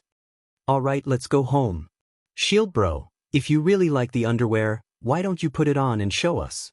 You can't change it out on the streets, can you? Shoo, what's so good about him wearing underwear? Did your hair change color? Meng Yao said as she pinched Yushu. I thought you wanted to see it. Yushu blinked innocently as she looked at Meng Yao. You were so surprised just now. Chapter 107. Meng Yao was just about to call Lin Yi over to the food street when she noticed something with a frown on her face. Who parked their car here? What's wrong with their manners? Lin Yi saw it as well. Meng Yao's Audi S5 was surrounded by a couple of sports cars, but the cars weren't very high-end. There was a Geely Jaguar, a Hyundai Royale, and an Audi TT, the best of which was a grade lower than the Audi S5. A couple of fashionably dressed young men started whistling as they saw Lin Yi, Meng Yao, and Yushu walk over. Your car. Lin Yi looked at them, guessing that the car they were surrounding belonged to them. There was no way they'd show up here so coincidentally otherwise. Bro, is that your car? A fashionably dressed young man asked Lin Yi as he looked at the Audi S5. Move your car. Lin Yi didn't answer his question, instead giving the order with a dark face. What are you talking about? One of the girls pushed the young man away. It's just an S5, right? It's not like I can't afford it. I saw you're the latest model, so I wanted to talk to you. The car's mine. Who the hell are you? Don't block the road. I'll call the cops. Meng Yao frowned, not really interested in the girl. She'd run into things like this before, but she'd always call the cops to resolve it. HM? This car's not yours? The girl looked at the keys in Lin Yi's hand curiously. Driver? Doesn't look like it. You're her toy boy, aren't you? Fuck off. Meng Yao exploded. Did this person know how to talk? What did she mean by toy boy? Couldn't he tell that he was her fighter? Lin Yi, get them out of here. Ugh. Lin Yi smiled bitterly. Did you hear that? My miss is telling you to leave. Your family's young miss? The delinquent girl was stunned. Oh, I understand. So you're a bodyguard. Lin Yi didn't explain much and just nodded. Boring. You're quite handsome. I thought you were a young master. The girl turned around and looked at Meng Yao. Since the car's yours, let's have a race. Do you dare? Is there something wrong with him? Compete in what? I'm not an idiot, why would I race? Meng Yao said. Why didn't you move the car? I called the police and asked them to tow the car. Tisk, do you want to fight? The girl looked at Meng Yao in disdain. It's not like you can't stop here. So what if the police come? Lin Yi, you take care of this. Meng Yao pointed at Lin Yi, pissed off. Lin Yi pointed at himself. But since the miss had spoken, if Shield Bro didn't act now, when would he act? Lin Yi took 2 steps forward. Are you guys not going to move the car? Lin Yi didn't want to be rough with these rich young masters and misses. Most of them weren't bad people, but they lacked discipline in their families. That was why they were rebellious. They were different from the gangsters in the society. These people were just looking for excitement, while gangsters made a living by causing trouble. So what if we don't move? The girl put her hands on her waist. Which car is yours? Lin Yi looked at her faintly, a smile on his face. This one. What do you think? The girl pointed at the Audi TT in front of the S5. Lin Yi looked at the Audi TT and smiled faintly. This girl was obviously the leader of the group, and her identity was definitely not as simple as the others. Sports cars like Geely and Hyundai could generally be afforded by any well-off family. It was not a big deal.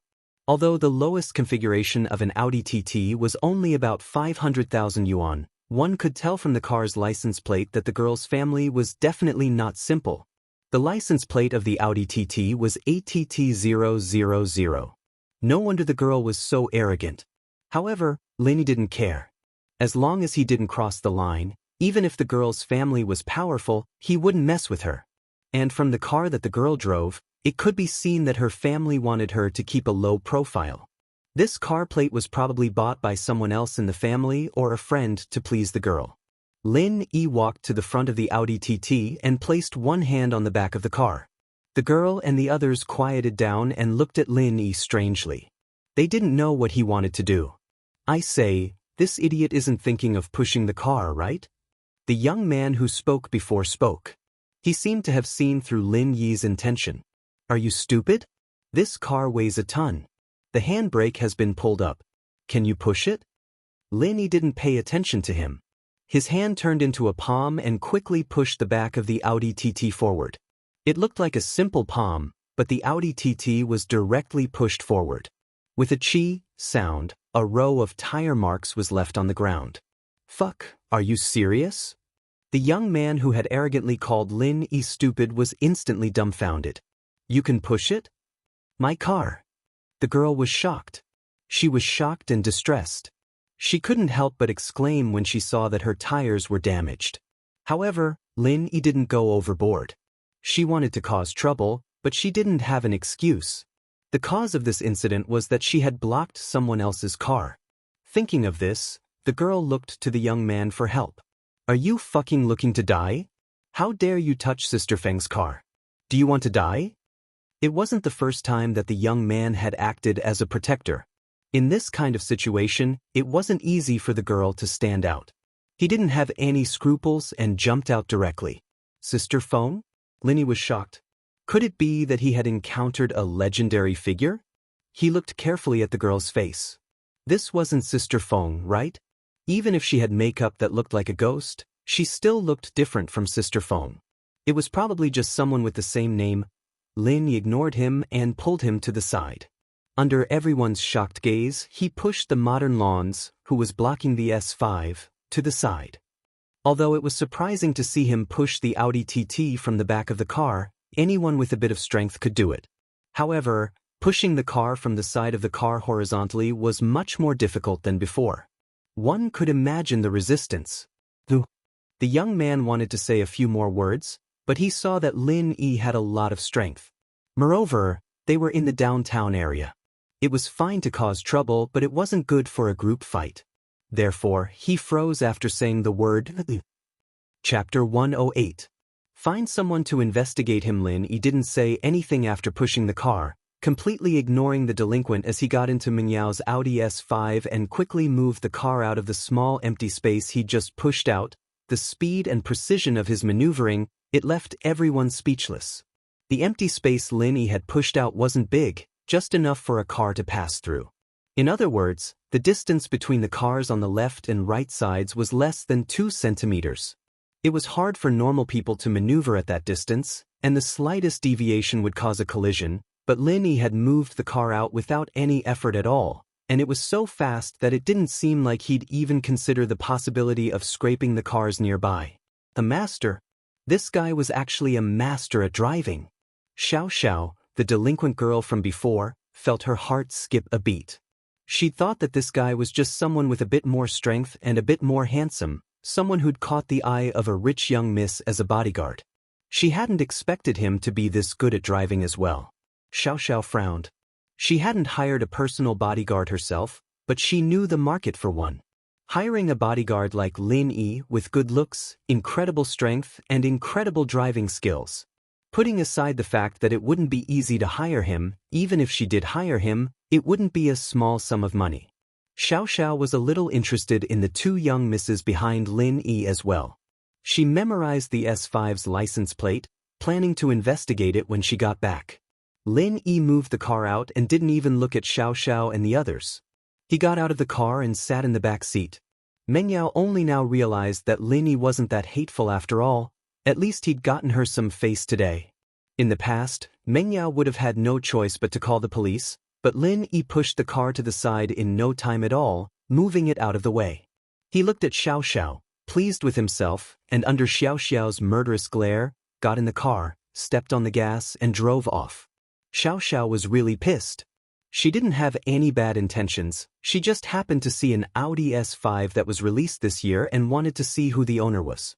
She invited him to a race, but she didn't expect to run into this guy. The car didn't belong to Lin Yi, but to Xiaoxiao, Lin Yi was even more despicable than the Mississippi. He was just a lackey for a rich miss. He was quite handsome and looked quite stylish when he pushed the cart. His driving skills were even better. However, he was a lackey and he was still so proud of himself. Thinking that she was being bullied by someone else's lackey, Xiaoxiao was even more pissed off. What the hell was this? Even someone else's servant was bullying him. The next time I see you, I'll let you know how powerful I am. Feng sis, what do you think? The young man didn't know what to say. After all, someone who could afford an Audi S5 wasn't a normal person. Ignorance was bliss, after all, but his family did have some business dealings, and some of them were in the political world. They weren't that powerful, but they'd been in contact with Songshan's upper-class society before. They were people who knew the severity of the situation, and it wasn't wise to make enemies without knowing who the other party was. Their old man had some power, but it was only SOS. If they really pissed off someone powerful, they'd be in big trouble.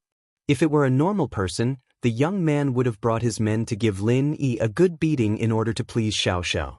But as the saying went, you had to look at the owner before you hit the dog, and Meng Yao was obviously not some lowly person. The young man didn't dare act rashly, in case he dragged his old man into the mess. What are you looking at? Let's go. Xiaoxiao humphed coldly, pissed off. Boring. Feng sis, should I get someone to look into that kid? The young man wasn't stupid, he knew that Meng Yao wasn't someone to be messed with, so he cleverly turned his attention to Lin. As far as he was concerned, as long as Lin Yi wasn't with Meng Yao, it wouldn't matter. It was just a servant, they could do whatever they wanted with him. Even if something really did happen, even if the other party had some power, they wouldn't make a big deal out of a servant's family. Their families were all average, but Xiaoxiao's family wasn't. Go and check the license plate of her Audi S5, Songshan AS5555. Not a bad brand. Xiaoxiao humphed, agreeing with the young man's actions. Got it, Feng sis, I'll get someone to check it right now. The young man nodded and took out his phone to make a call. His face changed immediately. Lon bro, what did you say? The car's secret? How's that possible? It's a civilian plate. It's a military plate? Alright, I got it. The young man hung up with a bitter look on his face. Feng sis, this car's secret. Xiaoxiao, of course, had heard the conversation, and her expression wasn't any better than it was now. It was possible that the car was secret, after all. Her father's car was secret, and this was very common among government officials and people with high statuses. Normal people weren't allowed to look into it. But the young man's last sentence made Xiaoxiao frown. A local license plate from the military? That was interesting. A military plate wasn't something that just anyone with a bit of power could get their hands on. Even if they did get their hands on a military plate, it wouldn't be a low-profile military plate like this. But so what if it was like that? She wasn't the one she was looking for, it was that lackey of hers. With her father's status, even the military wouldn't be able to do anything to him, let alone her grandpa. With that thought, Xiaoxiao calmed down and turned to the young man. Then let's not worry about the car for now. Go look into that bodyguard's identity, see who he is, and which company he belongs to. No problem, Feng sis. The young man was a bit troubled when he heard that Meng Yao's car was secret military. With his family's power, they couldn't afford to piss off someone like that, but now that Xiao wanted him to focus on the bodyguard and not Meng Yao, he let out a breath of relief. I've already secretly taken a picture of him with my phone. I'll get someone to look into it right now. Chapter 109. He'd die if he kept practicing. Lin, naturally, didn't think much of the kids from before. He was only a high schooler himself, but these kids were just like Pin Liang and Zhou Ruoming back at school, childish beyond belief. Hey, I'll get Faubert to get you a driver's license when we get back, and we'll get a car too. You'll be driving next time, alright? Meng Yao said as she glanced at Lin Yi in the rearview mirror. Lin Yi was deep in thought.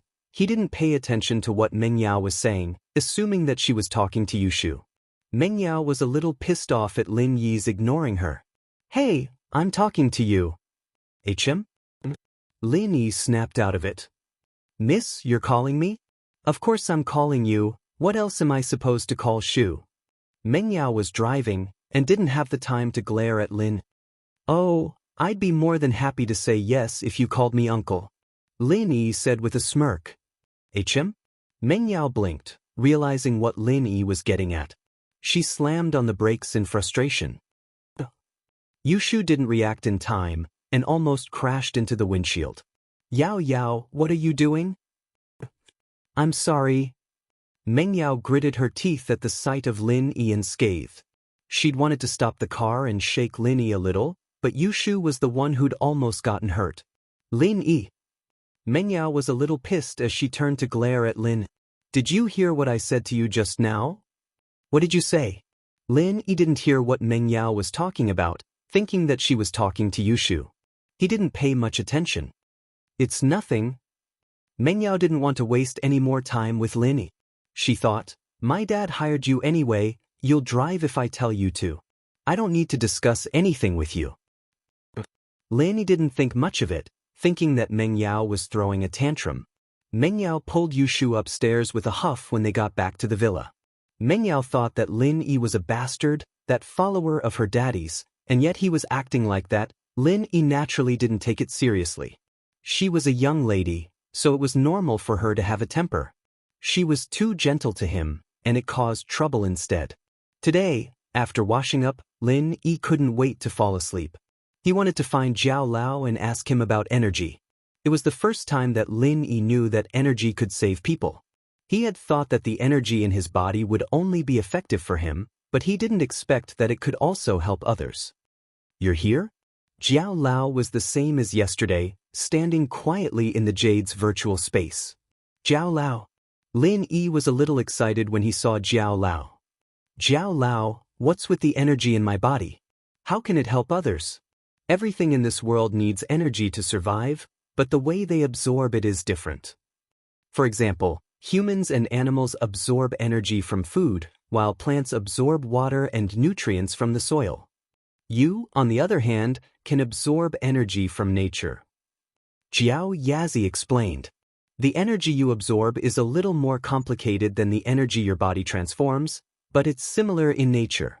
This energy is effective for you, so it's naturally effective for others as well. It's just that you can convert it, but others can't. They can only use you as a carrier to absorb the energy you convert. So you're saying that the energy in my body can be transferred to others at any time? Lin Yi was a little excited when he heard this. If that was the case, others didn't need to cultivate and could also absorb the energy in his body to achieve the same goal. That's naturally impossible. Jiao Lao's words poured cold water over Lin Yi's head. At least after I studied the first level of the art of dragon mastery, I realized that it's impossible. I don't know whether the next few levels are possible, because I haven't seen the specific cultivation method, so I can't say for sure. Then what happened today? Lin Yi was instantly disappointed when he heard Jiao Lao's words. I've told you about what happened today. The reason why the old man was able to absorb the energy you released to him was because the energy in his body was no longer enough to maintain his normal cardiac power. Under such special circumstances, the energy in your body could only be used by him. Jiao Lao said, Under normal circumstances, the energy in an ordinary person's body is already enough to maintain the work of the entire body's organs, so there's no need for your energy. My explanation may not be very clear, because the cultivation method was left by Martial Uncle, and I only know a little about it.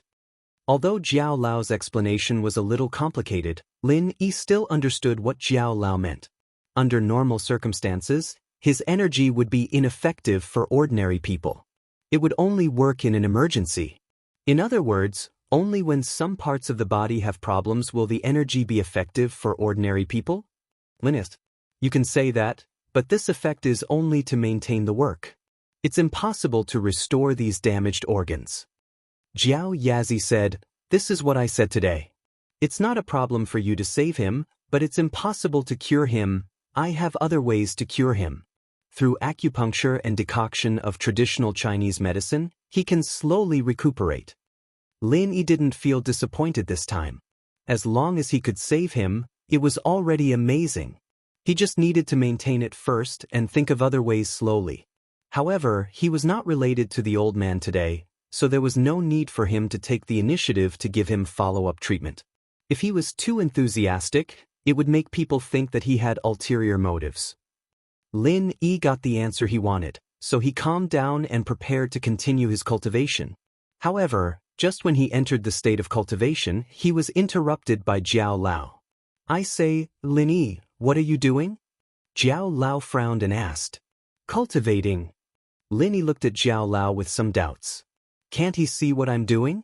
You don't have the cultivation method of the second level, why do you continue to cultivate? Don't you know that if there is too much energy in the body, without the correct cultivation method to guide it, it is easy to explode and die?" Jiao Lao stared at Lin Yi with an expression of, "Are you a fool?" "Ugh." Lin Yi was shocked. "I didn't expect there to be such a saying. Fortunately, I established a connection with Jiao Lao early. Otherwise, if I accidentally broke through the first level of cultivation outside, I might really explode and die if I continued to cultivate. But, didn't I waste some energy to save the old man today?" Lin Yi was a little embarrassed. "Don't I need to make up for it?" Chapter 110. Chapter 110 Family Dinner. Sleeping can replenish energy too? Lin Yi said, a little incredulous. "Kid, you're overthinking it. Of course sleeping can replenish energy, but why do people sleep? Do they have nothing better to do? Isn't it to replenish energy? You're the same. You've trained in the art of dragon mastery, but you're still a human at heart, you haven't mutated," Jiao Yazi said as he looked at Lin Yi with a pitiful gaze. "Don't overcomplicate things, it's actually very simple, even kids understand." "I see." Lin Yi's face reddened a little. Jiao Lao's words weren't unreasonable, but he was overthinking things. "That's right." Jiao Lao nodded. "Go to sleep, it looks like you haven't slept in a while." Poor kid, poor thing. Lin Yi fell into a deep slumber that night. It was the best sleep he'd had since he'd left the cave. So sleeping really did replenish energy. Lin Yi felt refreshed when he woke up, stretching his body before heading to the bathroom to wash up. He put on the new casual clothes he'd bought yesterday before leaving the room. There was no one in the living room. Meng Yao and Yushu probably still hadn't woken up. General Wei Wu stood guard at the staircase leading to the second floor, and Lin Yi was curious as to what a girl's room looked like, but he'd have to do it openly if he wanted to peek, right? Lin Yi pushed open the villa's door and walked into the villa's courtyard. The villa area was very quiet on weekends, and there weren't any cars coming and going. There was only the occasional passing car.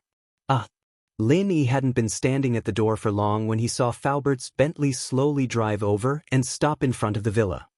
"Mr. Lin, you're outside?" Faubert nodded with a smile when he saw Lin Yi. "Faubert, this early?" Lin Yi looked at the time. "Yao Yao and Shu haven't woken up yet, right? It's getting late, they should be tidying up. Mr. Lin, don't you want to change into something more formal?" Faubert looked at Lin Yi's casual clothes and asked. "Make it more formal?" Lin Yi was stunned and looked at Faubert in confusion. "Mr. Lin, don't you know? Every Sunday, Mr. Chu holds a family banquet. In the past, Miss Chu, Little Shu, and I attended together, But this time, Mr. Chu specifically told me that Mr. Lin must attend as well, Faubert explained. Family banquet? Lin didn't expect Pingzhan's family to have this custom, but since he was invited, Lin naturally wouldn't reject it. Alright, but I don't have anything formal. I just bought this yesterday, and other than that, I only have my school uniform. Ha, Faubert couldn't help but laugh. That's fine, it's a family banquet anyways. Mr. Lin, please get in the car first, I'll call Miss Chu and the others. Oh? Okay, Lin nodded and opened the door to the front passenger seat. Watching Faubert enter the villa, Lin narrowed his eyes. Truth be told, this mission was the most relaxing one for Lin, and also the most baffling one. Lin was tricked by his old man into accepting a mission that would give him a lifetime's worth of commission. But even now, Lin still didn't know what this mission was. Playing with the miss all day long? Being the miss's bodyguard, babysitter, study partner, and shield? Although it was a bit difficult, but there was no need for an S-ranked assassin and secret agent like him to do this, was there? Besides, Lin wasn't an idiot. He wouldn't think that doing something like this would give him a lifetime's worth of commission. What kind of joke was this, unless Pengzhan was out of his mind? But now, it seemed that Pengzhan was very smart, and his brain wasn't out of his wits. This was what Lin was confused about. If it wasn't for his old man's insistence and guarantee, Lin would have suspected that there was some kind of conspiracy going on. But Lin also knew that although his old man was a bit frivolous, he would never harm him. This was also the main reason why Lin could stay here peacefully. Even if the miss was a beauty, Shu was very likable, and there was also an interesting commoner beauty. Lin didn't have the time to play around here. It'd be terrible if he lost his life here. Meng Yao and Yushu came out not long after Li Fu went in, dressed differently from yesterday. Compared to yesterday's youthful and dazzling appearance, they were much more ladylike today, giving off the vibe of socialites. Faubert helped Meng Yao and Yushu open the car door and waited for them to get in before going back to the driver's seat. Meng Yao was surprised to see Lin in the front passenger seat. She didn't think that her father would invite Lin to the family dinner today. Meng Yao was actually a very smart girl, but she was often pissed off by Lin. Since Lin was sitting here, it must be her father's idea. There was no way that Faubert would invite Lin on his own. Although this Lin wasn't as annoying as before, and he was suitable to be her follower, was her father really going to let a man like him stay in her house for a long time? Faubert started the car, and it slowly drove out of the villa area towards the city center. Mr. Chu's family banquets are all held at Pengzhan International Hotel in the city center. It's also one of Mr. Chu's company's properties. It was Lin Yi's first time attending a family banquet, so Faubert explained. Who's coming later? Are there any rules? Lin was used to being wild, but this was his employer's family banquet. Lin couldn't be too rude. In the past, other than me, Miss Chu, and Shu, it was Mr. Chu. Faubert said. As for rules, there aren't any. Family banquets are just for relaxation. There aren't too many rules. Don't eat so much. Just make a fool of yourself. Meng Yao teased, remembering Lin Yi's appetite. Ha! Faubert, naturally, knew that there was a small gap between Meng Yao and Lin. He smiled. Mr. Chu doesn't like to waste things. It'd be great if Mr. Lin could eat everything. Faubert. Meng Yao was a little unhappy at Faubert's words. She started to act coquettishly. Why are you going against me? Meng Yao was just saying it casually. She knew what kind of person her father was. Faubert was right. She was just making fun of Lin. She didn't think too much about it. Now that Faubert saw through her, she felt a little embarrassed. Miss Chu, this old man can't talk about Mr. Chu's habits behind his back. I can only tell the truth. Faubert smiled. Chapter 111. Chapter 111. Something feels wrong. Faubert's car drove into Pengzhan Hotel's underground parking lot without any obstructions, and the group went through a special passageway to the top floor of the hotel. The place wasn't open to the public, and there weren't any signs of people coming and going. Faubert brought Lin and the others to a private room and knocked on the door. In actuality, Meng Yao and Yushu had been here many times already, and they couldn't be more familiar with the place. Come in. Pengzhan's voice came from the room. Faubert pushed the door open, but didn't go in. He turned to Meng Yao instead. Miss Chu Shu, Mr. Lin, please come in. Meng Yao and Yu Shu were evidently used to it by now. Faubert's image of an old butler was deeply ingrained in them. Lin Yi, on the other hand, was a little embarrassed. Faubert, you too, Mr. Lin, you're a guest. Faubert said firmly. Lin Yi had no choice but to enter the room. Lin Yi greeted Pengzhan with a smile. Hello, Uncle Chu. Have a seat. Make yourself at home, it's just a family banquet. Pengzhan said with a smile as he greeted Lin. You'll get used to it later, it's a fixed time every week unless I'm away on a business trip. Lin Yi could only smile bitterly in response. What was wrong with him participating in someone else's family banquet? Faubert was Pengzhan's confidant, and Yu Shu was Meng Yao's best friend. House Chen and House Chu were old friends, so it was only natural that she'd be attending the banquets. Even Meng Yao, who was at the side, was shocked. What kind of drug did Lin Yi feed her father to make him participate in the family banquets, and even tell him to get used to it?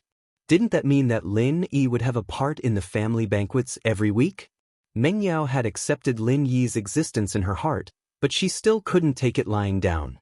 Lin Yi was just too infuriating, acting all lazy and cocky. So many people wanted to be her shield, but they didn't even have the chance to do so. Not only was he acting all sloppy, he was even pissing her off. What Meng Yao didn't know was that this competitive mentality of hers would become something she would regret in the future. Hehe, shield bro, you're a part of our family now. Take care of me. Yu Shu greeted Lin Yi obediently. Take care of you? Lin Yi rubbed his nose. Who's taking care of who? You're always using a chicken feather as a token of authority, threatening me with a piece of toilet paper. Yao Yao, what do you think? Are you satisfied with Lin Yi now? Pengzhan smiled as he looked at his daughter. So what if I'm satisfied or not? Can you just fire him if I'm not satisfied? Meng Yao said, feeling wronged. I see that Shu and him get along quite well. What's wrong? Are you unhappy? Pengzhan asked. Nope. Meng Yao shook her head. She was actually feeling quite conflicted. The scene of Lin Yi standing up for her that day kept flashing in her mind, but Lin Yi's sloppy attitude, not taking her seriously, pissed Meng Yao off.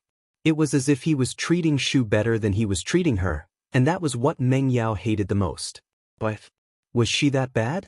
If it weren't for Pin Liang, Meng Yao would have thought that she'd gotten uglier recently. If that's the case, then you guys get along well. You're all the same age, and I'll be more at ease if you have a companion. Pengzhan nodded in satisfaction at his daughter's words. Meng Yao sighed. This was like inviting a wolf into the house. She was a pure and innocent girl, living under the same roof with a stinky man. Of course, that wasn't the most irritating thing.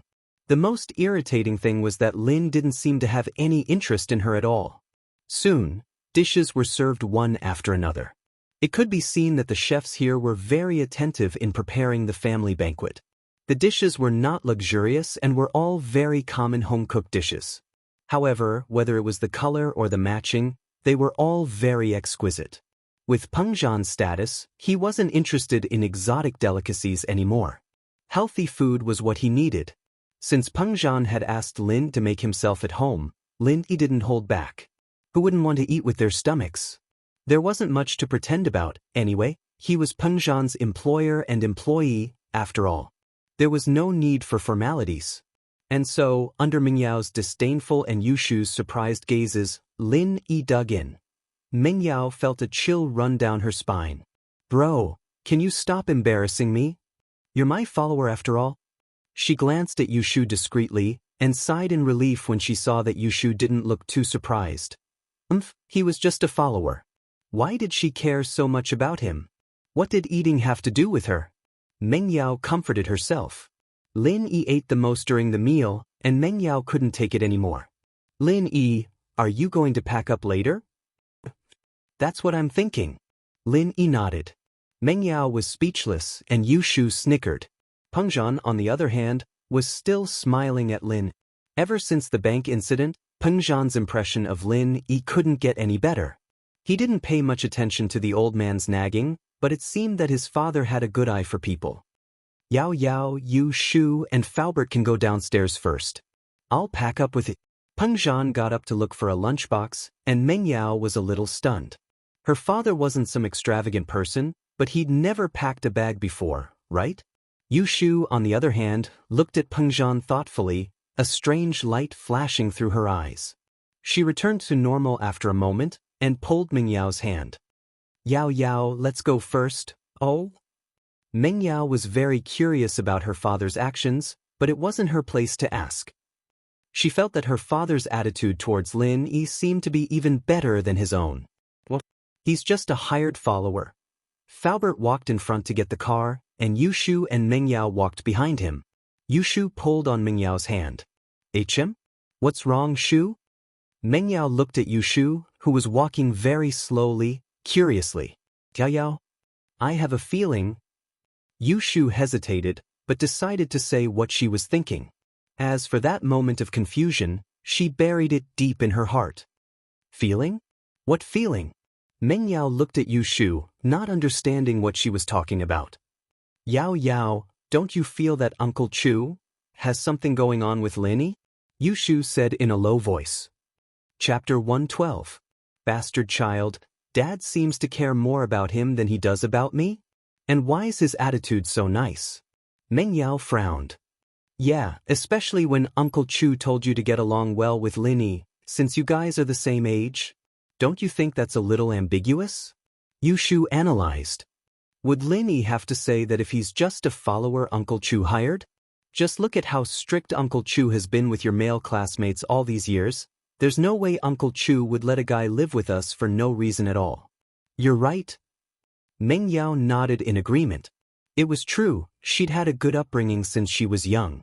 She was strictly told that she wasn't allowed to date before she was 18 and that she wasn't allowed to go out with boys. She was 18 now, but wasn't this change in attitude a little too much? Meng Yao couldn't believe that her father would suddenly become so open-minded, letting a man into their house. There had to be something fishy going on. Meng Yao wouldn't have thought much of it if Yu Shu hadn't pointed it out. After all, she'd thought that the reason why Lin Yi was here was because of Lin Yi's magic potion. But thinking about it, wasn't her father a smart man? Pengzhan Industries was such a big company, how could they be tricked by a country bumpkin like Lin Yi? It didn't seem possible. That meant that Lin Yi coming here was something her father approved of from the bottom of his heart. What was the reason for her father to make such a decision? Plus, Faubert seems to be very respectful towards Shield Bro as well. Yu Shu hit the point. It didn't matter if Pengzhan admired Lin Yi or not, but the fact was that Pengzhan admired a lot of people. Many of the young talents in the company had been recruited by him, and all of them treated Faubert with utmost respect. After all, Faubert was an old friend of Pengzhan, and even the vice chairman of the company had to call him Li Bro. Faubert's attitude towards Lin Yi, on the other hand, was different from how he treated the other employees. It was more like how he treated Yu Shu and Meng Yao. Yeah? Meng Yao's brows furrowed even tighter. She was starting to suspect Lin Yi's identity and her father's intentions for sending him to her. Yao Yao, in short, whether it's your dad or Faubert, their attitude towards Shield Bro is way too ambiguous. It's like they're not treating someone they hired. They're treating him like family. Yu Shu voiced out her thoughts. It might scare Meng Yao, but she had to say it as Meng Yao's best friend.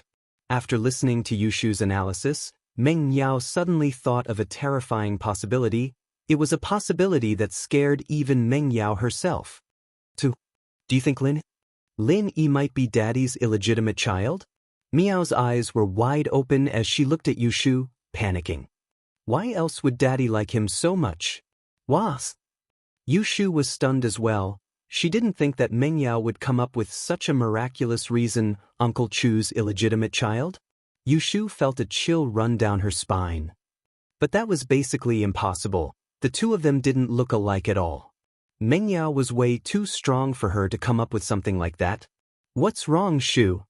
Meng Yao asked as she looked at Yu Shu standing there, stunned. Did I say something wrong? Yao Yao, your imagination's too strong. Shield Bros around our age, right? If he's an illegitimate child, it'd be after Uncle Chu met your mom, but is it even possible then? Is there even a chance? Yushu shook her head, speechless.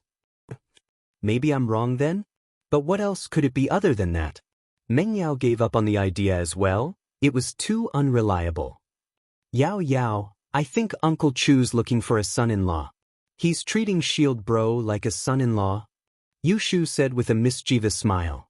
She didn't know why, but Yushu didn't feel comfortable saying those words. Looking for a son-in-law? Meng Yao's mouth was wide open as she looked at Yushu. Are you serious? I don't know if it's real or not, it's just a guess. Yushu shrugged. It just feels like it, but it might not be. How is that possible? I'm only 18. Impossible, absolutely impossible. Meng Yao's face was red as she shook her head. What do you think, Shu? I think you and Shield Bro are a good match. Yushu smiled. You know how to drive, cook, and even know Kung Fu. That's not bad. I don't want to. Meng Yao rejected subconsciously, but in her heart, that strange feeling was surging restlessly. Daddy really wants him to be my boyfriend? Is he not just pretending to be a shield? If that's the case, he can protect me.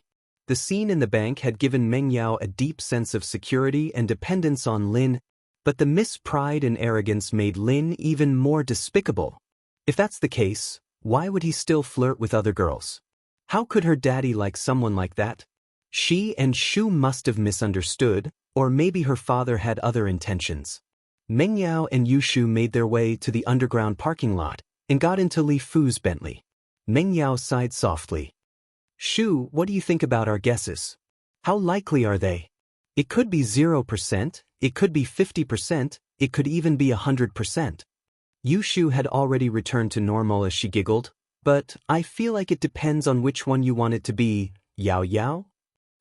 What do I hope for? He likes Lingshan, and that pretty girl at the business district yesterday. What does that have to do with me? Miao's tone was a little sour, even though she was making fun of Lin. Ha! Yushu smiled, sighing inwardly.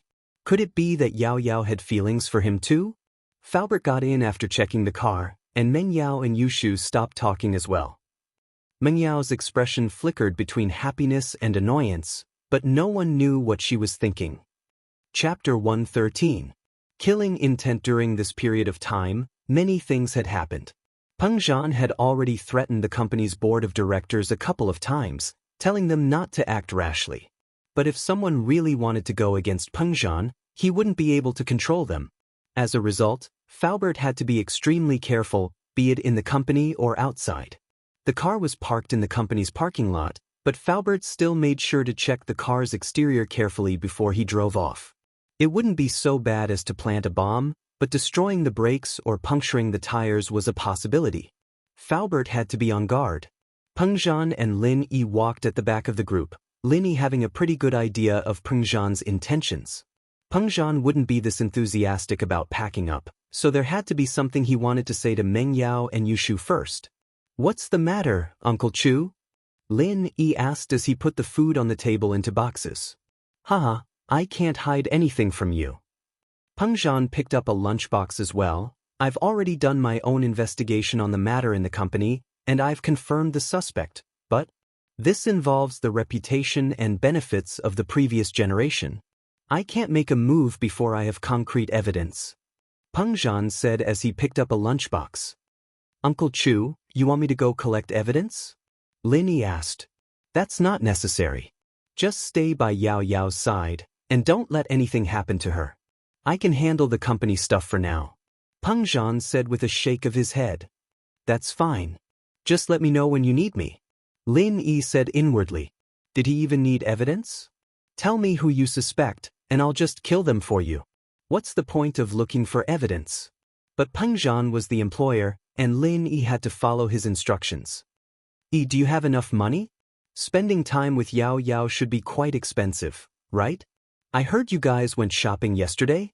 Peng Zhan said, changing the topic. Not really. Lin Yi shook his head, a bitter smile on his face as he pointed at his clothes. Miss Chu paid for this set of casual clothes. I haven't spent much yet. Haha, shopping? Men have to spend to show their manliness. Peng Zhan said with a smile. How about this? I'll get Li Fu to get you a credit card later. You can just swipe it. All right. Lin Yi smiled and shrugged. He didn't reject the offer anymore.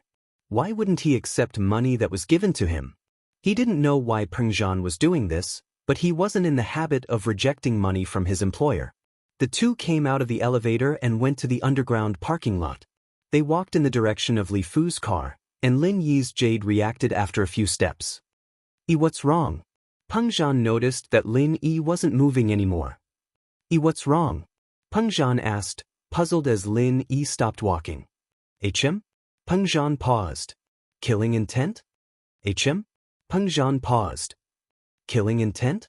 Peng Zhan, on the other hand, hadn't sensed it, but he knew that killing intent was a mysterious thing. It wasn't surprising that Lin Yi could sense something that normal people couldn't. Boom! A huge chandelier fell from the sky, shattering into pieces where they were standing.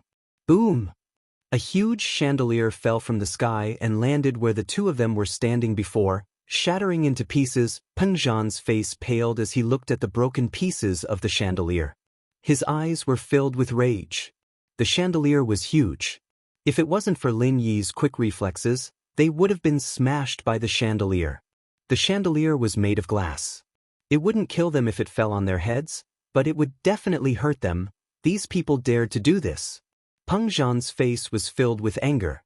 They were too daring. Peng Zhan knew that this was revenge for what he did during the board meeting on Friday. It seemed like these people had reached the point where they could do whatever they wanted. Not only did they dare to kidnap Meng Yao, they even dared to do something like this. Li Fu was in the car, and naturally, Meng Yao and Yushu saw it as well. The two stared blankly at the scene, and after a while, Meng Yao and Yushu finally cried out. What happened? It was too scary. Li Fu, on the other hand, was calmer. He was already running over to Peng Zhan. Mr. Chu, are you all right? Call the security guards to check what's going on. Close the underground parking lot and don't let anyone leave. Peng Zhan ordered. It's fine, Lin Yi said as he looked at the cut on the chandelier. He stood up and said, someone used a sharp weapon to cut the cord of the chandelier. Oh? Peng Zhan paused and looked in the direction Lin Yi was pointing. There was indeed a neat cut on the wires of the chandelier. Peng Zhan's face darkened. But how did they calculate the time? The chandelier fell when we passed by? I'm guessing that the chandelier was turned off when we passed by. The cut cord wasn't enough to keep the chandelier working, so the chandelier fell. Lin Yi said, Of course, it's just a guess. Maybe they have other ways. Peng Zhan wasn't stupid. He knew that Lin Yi's hypothesis was very likely. If that was the case, then there was no need to investigate. Since the enemy had done it so secretively, he wouldn't be able to find anything even if he went to investigate now. The evidence must have been destroyed. Let's go. Peng Zhan took a deep breath and suppressed his anger. He walked to the car with Faubert. You sit in the back with Yao Yao and the others. I'll sit in the front passenger seat. Peng Zhan said to Lin. Lin Yi nodded. He was about to open the back door when he saw Meng Yao in the back seat. Lin Yi hesitated and turned to Yushu's side. He opened the door and got in. Compared to Meng Yao, Lin Yi and Yushu had a better relationship. The Bentley was spacious, and it wasn't cramped even with 3 people in the back. Chapter 114. Worrying about personal gains and losses. Chapter 114. Worrying about personal gains. Her dad was looking for a son-in-law. And Lin Yi did look quite handsome now. Plus, for a girl who'd grown up in a rich house like hers, it didn't matter if the guy was young or rich anymore. She'd rather find a man who'd focus on her, someone who'd protect her, someone who'd protect her. Evidently, Lin Yi was capable of protecting her. She didn't have anything to do with him right now, and he was just someone her dad hired. If he was willing to stand in front of her when she was in danger, wouldn't he be even more careful and protective of her if he were to become her boyfriend? Meng Yao blushed even redder at the thought. She'd never been in a relationship before, and her heart was starting to stir. She didn't think much of it before, but Yushu's words made her start to think about it. But the worst part about Lin Yi seemed to be that he was a playboy? Or was it because she wasn't attracted to him at all? Why was he and Lingshan together when they just met? And why was that tall girl he'd seen yesterday? Could it be? Was it because she was too immature? Meng Yao felt a little sad at the thought. She looked at Yushu beside her. The girl was a lot more voluptuous than she was. No wonder Lin Yi treated her better than he did her.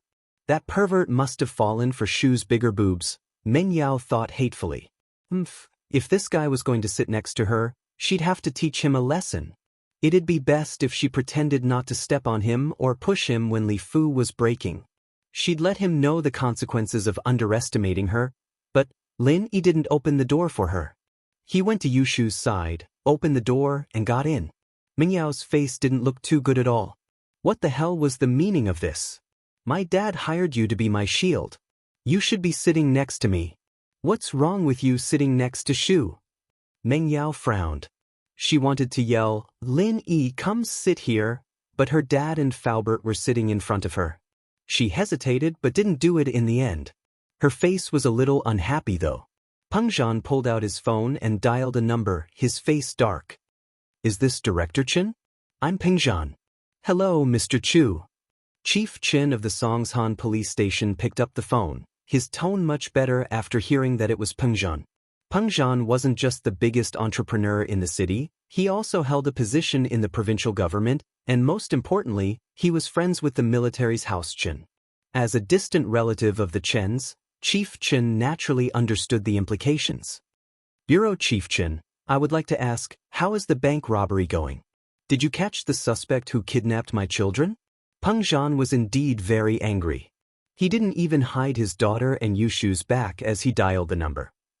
The culprit was simply too arrogant, trying to kidnap his daughter just a few days ago, and now he was doing it again? There's no news yet? Chief Chen said helplessly. The suspect is very cunning, the license plate is fake, and we don't have any valuable leads yet. All right then, I'll have to trouble Chief Chen to let me know if there's any news. Peng Zhan was still very polite to Chief Chen, since he was Yushu's relative. He just didn't know if Yushu would recognize him. All right, I'll get someone to hurry up. Director Chen hung up the call and called Lingshan's office. Song? I'm Chen Dafei, come to my office for a bit. All right. Lingshan could tell that Chief Chen wasn't in a good mood. She quickly put down what she was doing and gave her subordinates some instructions before heading to the chief's office. She knocked on the door, and only entered when the chief said, Come in. Chief, you're looking for me? Song, you're here? Dafei pushed his glasses up and put down the documents in his hands. Sit, tell me about the bank robbery case. Is there any progress? Chief, we've set up a 313 task force, and we've sent people to investigate the case, but there's no news yet. Lingshan reported carefully. She was the one in charge of this case, and Huaijuan had recently been transferred to a neighboring city to handle a case. He'd probably be promoted to vice chief after the case was over, and so the criminal police had fallen on Lingshan's shoulders. But without Huaijuan's protection, Lingshan realized just how much pressure it was to be the leader of a task force. Huaijuan had always been the one making the decisions, and she'd never thought about the pressure from all sides. Now that she was the one leading the team, Lingshan realized how difficult it was. But no matter how difficult it was, she had to grit her teeth and get through it. There were no weaklings in House Song, and she'd be looked down upon if she gave up just like that. Hurry up, I don't need to say much about the importance of this case. It involves Peng Zhan's daughter, and we have to solve it as soon as possible. We have to arrest the suspect. Chen Dafei said. Here, give me a time frame. How long do you need to solve this case? Lingshan hesitated. Huaijuan had always been the one giving the orders in the director's office, but now she was the one doing it. Lingshan wasn't confident, but the heavy responsibility was on her shoulders. Chief, I promise that I'll arrest the suspect in half a month. No, 10 days. Lingshan saw Chen Dafei's eyebrow twitch when she said, half a month, and quickly changed it to 10 days. Okay, that settles it then. 10 days, I'll wait for your good news. Chen Dafei nodded, satisfied. Lingshan went back to her office, her brows furrowed as she tried to think of what Huaijuan would have done if he'd been in her shoes. But after a long time, she rubbed her temples helplessly. She didn't have a single clue. Every case was different, and there were different ways to solve it. Ling Shan was in the middle of her dilemma when the phone on her desk rang. She quickly picked it up. Hello, criminal police, Ling Shan. Chapter 115. No flirting. Alright, I'll go right now. Ling Shan's heart was set. Finding the leader of the suspects was supposed to be something to be happy about, but Ling Shan couldn't bring herself to be happy at all. Because what they found was not a living person, but a corpse. This meant that there was more to the case than met the eye. This Baldy might have been silenced. If that happened, the case would become even more complicated, and finding the real culprit would be too difficult. But as much as it was a headache, Ling Shan still rushed to the scene with her men. Yao sis, what's wrong? Yushu noticed that Meng Yao wasn't in a good mood too. She thought that Meng Yao had become more obedient because of Uncle Chu, but Yushu realized that wasn't the case after a while. It's nothing. Meng Yao shook her head. She was a little annoyed at Lin Yi's lustful behavior, but she couldn't be jealous of her best friend, could she? Oh, I think yesterday's mushrooms are better than today's. What do you think? Yushu nodded. Meng Yao was speechless, but Yushu's words amused her. Shu, you're just living on the streets? Your husband's gonna have to save a lot of money when you get married? Hee hee, if I get married, won't you get married too? Plus, it's saving money for you. Yushu said with a smile as she looked at Meng Yao. Give me them? Meng Yao's face reddened abruptly as she realized what Yushu was talking about. She couldn't help but hit Yushu. That was when we were kids. Why are you still talking about it? Hee hee, we did pinky promise when we were young. Yushu's face reddened as she spoke. She glanced at Lin Yi from the corner of her eyes. Was Uncle Chu really planning to make Lin Yi his son-in-law? I'm not talking to you anymore. Meng Yao said awkwardly as she turned her head away. What Yushu was talking about when they were young was a little secret between the two of them. They'd never told anyone about it, but they'd still joke about it when they grew up. 6 or 7 years ago, when they were in junior high school, the two of them watched a soap opera series. It was about a pair of best friends who had a very good relationship since they were young. In order to be together every day, they married the same man, and so, Yushu stupidly said, Yao Yao, if you're getting married, I'll marry you too. That way, we won't be separated. Meng Yao nodded in agreement upon hearing that it was a good thing, and so the two pinched their pinky promise for 100 years. It was only as they grew older that they realized how ridiculous it was, but they still joked about it. Yushu, on the other hand, didn't want to call Meng Yao Big Sis anymore after she grew up. They were classmates, after all, and calling Meng Yao Big Sis felt a little childish. Meng Yao, however, used this to threaten Yushu. She'd be the main wife after she got married, and Yushu would be the second wife, so of course she'd have to call her Big Sis. If she didn't, she'd tell everyone about it. Helpless, Yushu could only go back to calling Meng Yao Big Sis. She'd been calling Meng Yao Big Sis for so many years, but it was getting easier as well. She was a few months younger than Meng Yao's birthday anyway, so calling her Big Sis wasn't a big deal. Of course, this was something only Meng Yao and Yushu were involved in. No one else knew about it.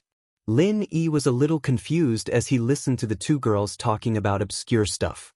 He shook his head, not bothering to ask. Lin Yi knew that there'd be no reply even if he did. Lin Yi sat on the side with his eyes closed. It looked like he was resting, but he was actually doing something else. Jiao Lao, the Jade's warning earlier, Lin Yi didn't know if the Jade's warning had anything to do with Jiao Lao. Lin Yi hadn't thought to ask about it when they were in the Jade space. Warning? Jiao Yazi blinked. What warning? I didn't feel anything? You didn't feel anything? Lin Yi blinked. Just now, the moment the chandelier was about to fall, I felt the Jade sending me a signal of danger. It's the same signal that warns me every time I'm in danger. To be honest, I didn't feel anything. Jiao Yazi said after some thought. Nothing special had happened before. Is this the Jade's own power? Lin Yi knew that Jiao Lao wouldn't lie. If he said he didn't feel anything, then that meant he didn't feel anything. It's possible, I told you, this Jade was left behind by my grandmaster. I don't know what other powers it has, so you'll have to find out for yourself. Or you can open the stone door to the cave and you'll find something new. Jiao Yazi explained. All right. Lin Yi said helplessly. It seemed like Jiao Lao didn't know about the Jade speciality. The training space might just be one of its functions. The car stopped in front of the villa, and Lin Yi, Meng Yao, and Yu Shu left after dropping them off. Evidently, Peng Zhan still had to go back to deal with the chandelier. Meng Yao turned to look at Lin Yi all of a sudden. HM? Lin Yi looked at the miss, confused. You're not allowed to flirt outside while you're at work.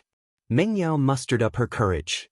She'd been thinking about this on the car the whole time, and now that she'd gotten out of the car, she decided to tell him everything in one go. HM? I didn't. Lin Yi paused. Was the miss unhappy that he was flirting with girls during work? If you do, then change.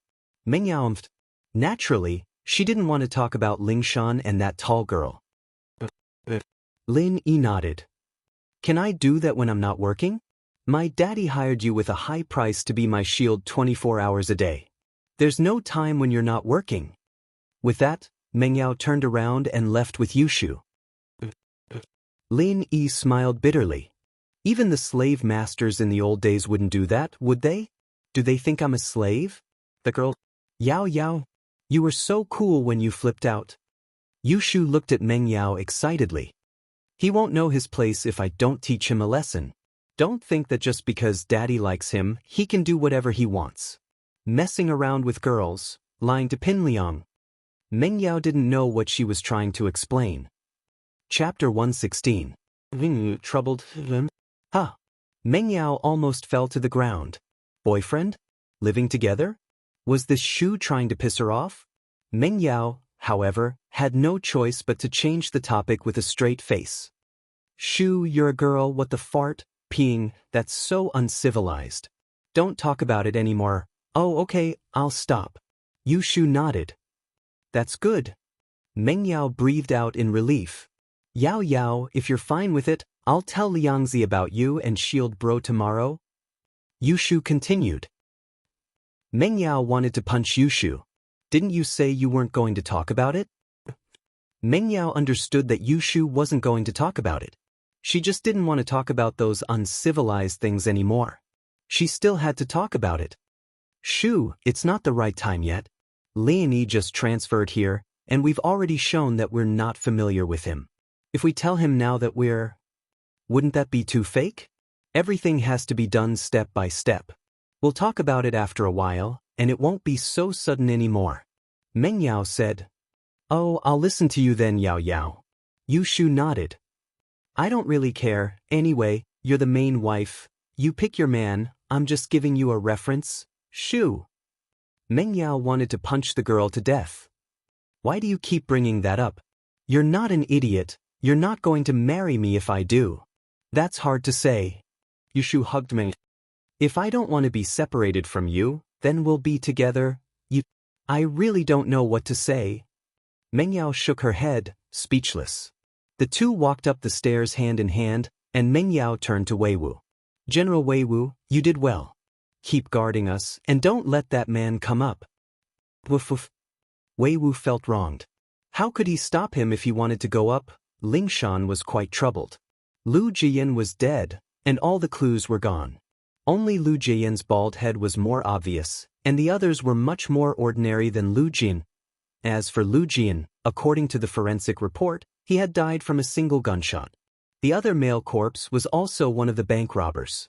He had died from a single gunshot as well.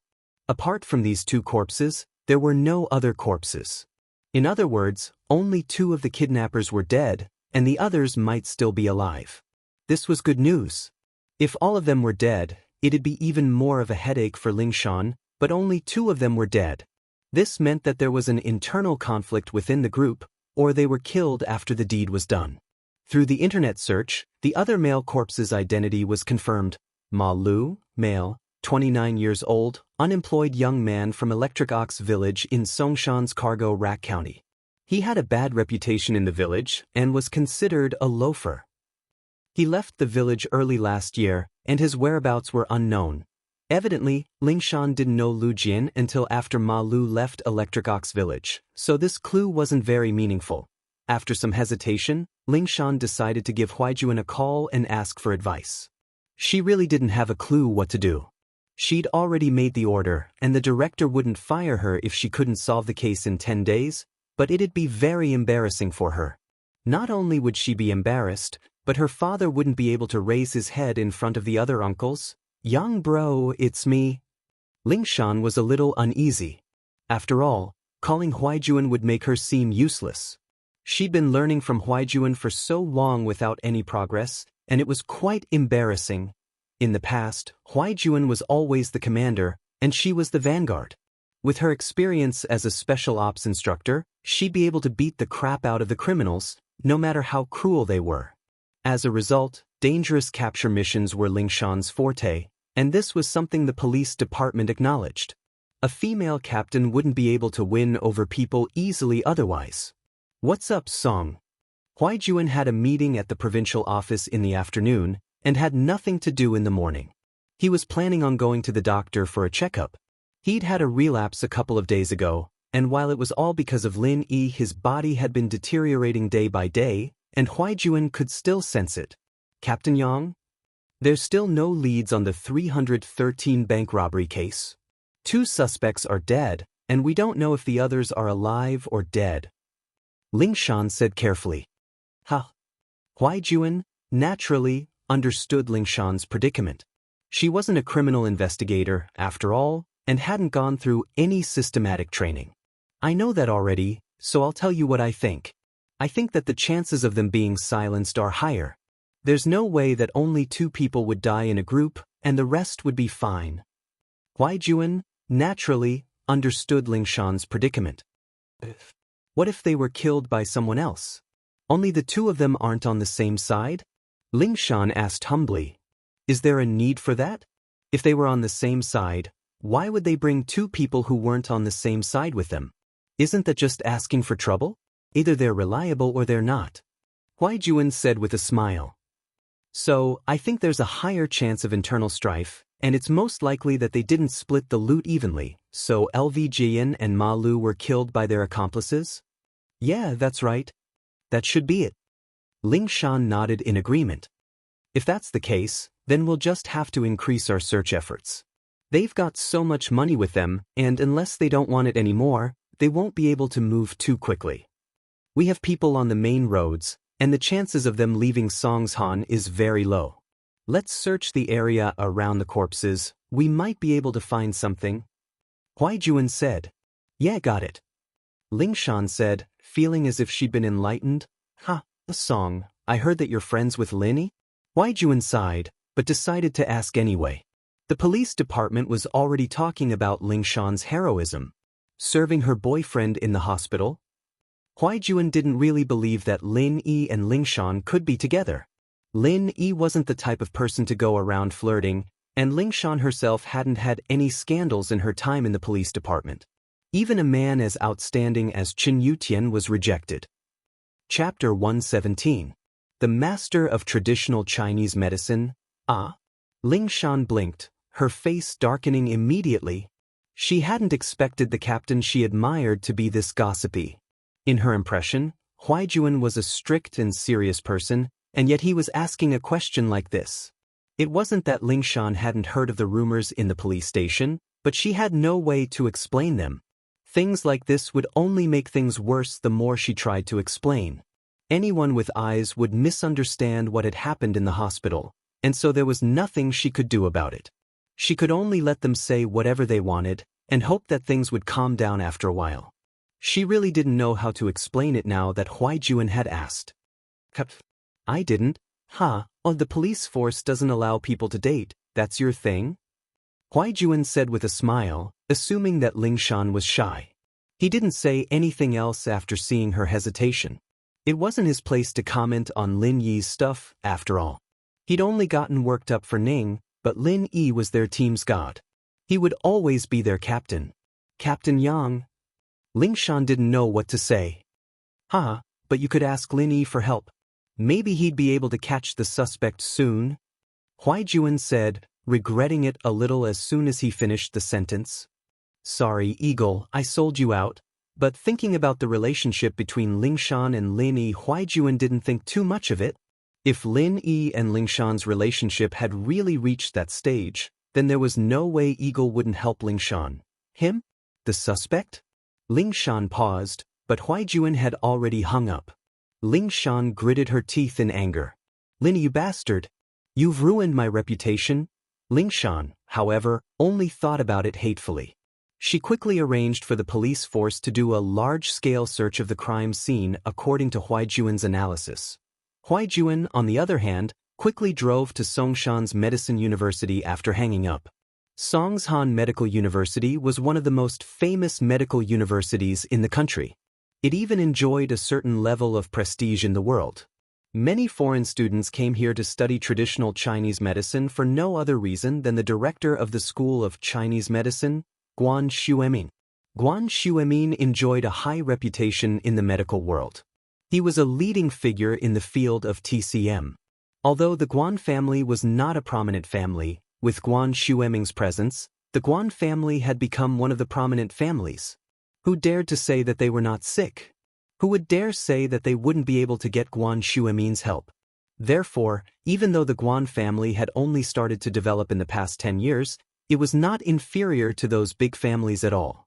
It was just that his foundation was still shallow, but it was not a big problem. Who would go against the Guan family?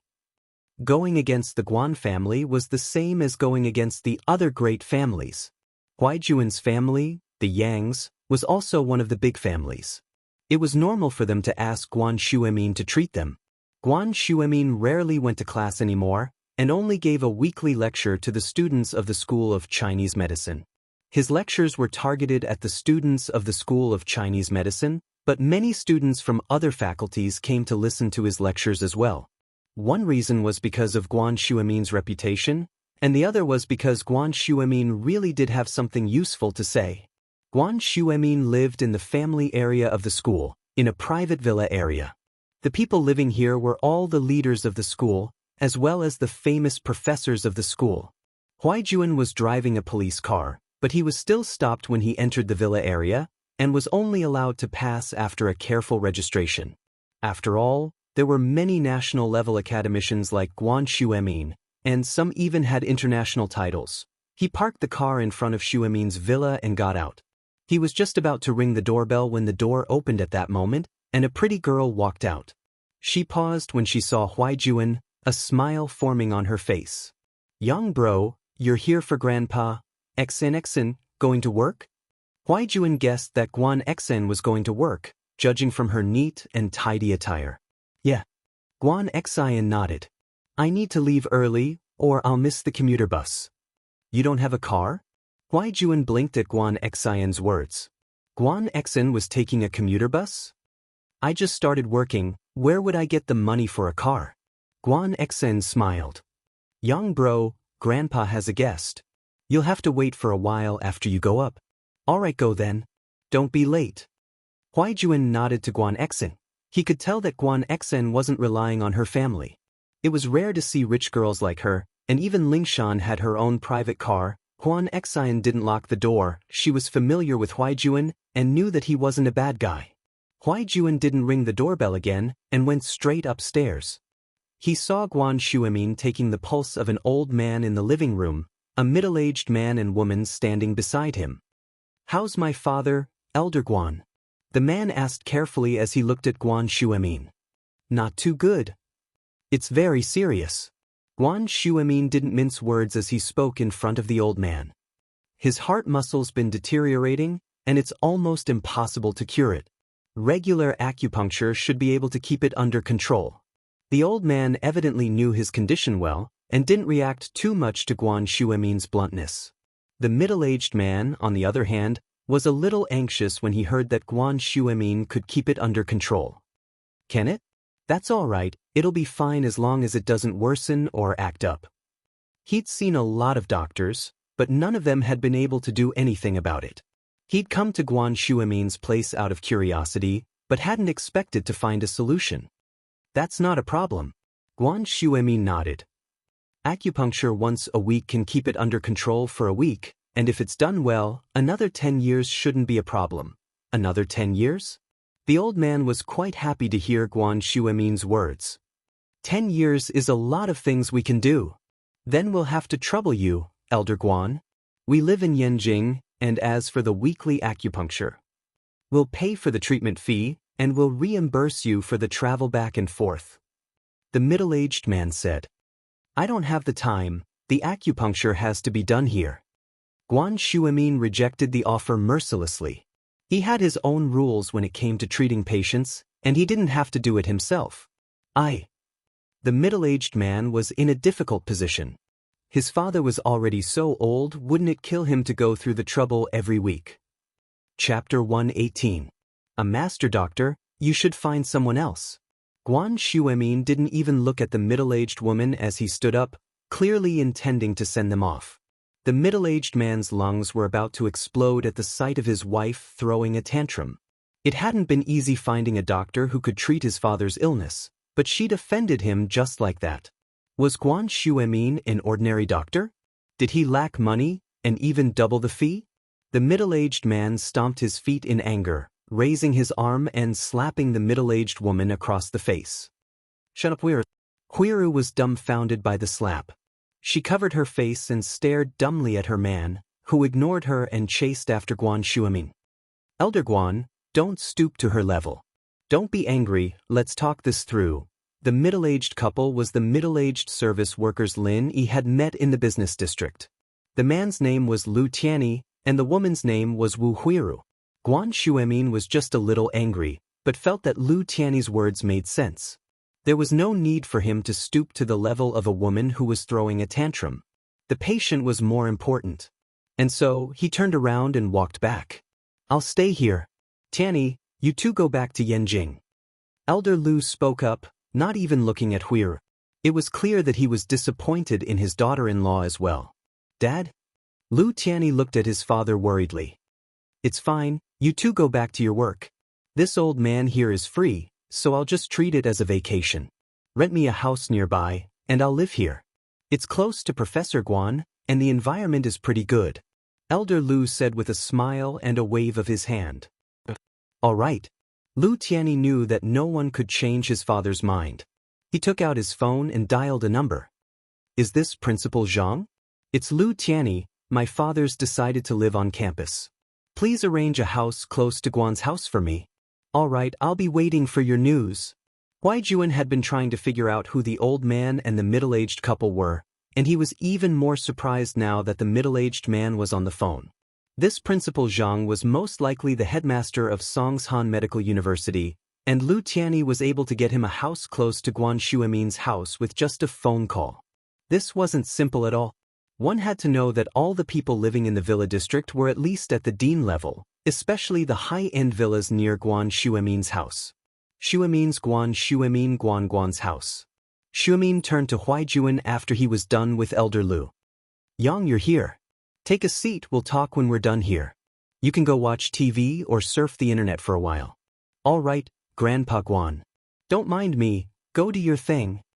Huaijuan and Shuimin were quite familiar with each other by this point, and he didn't bother with formalities. He sat down in front of the TV and switched channels. Shuimin, on the other hand, was arranging Elder Lu's treatment plan. Lu Tianyi was ready to leave with his father the next day.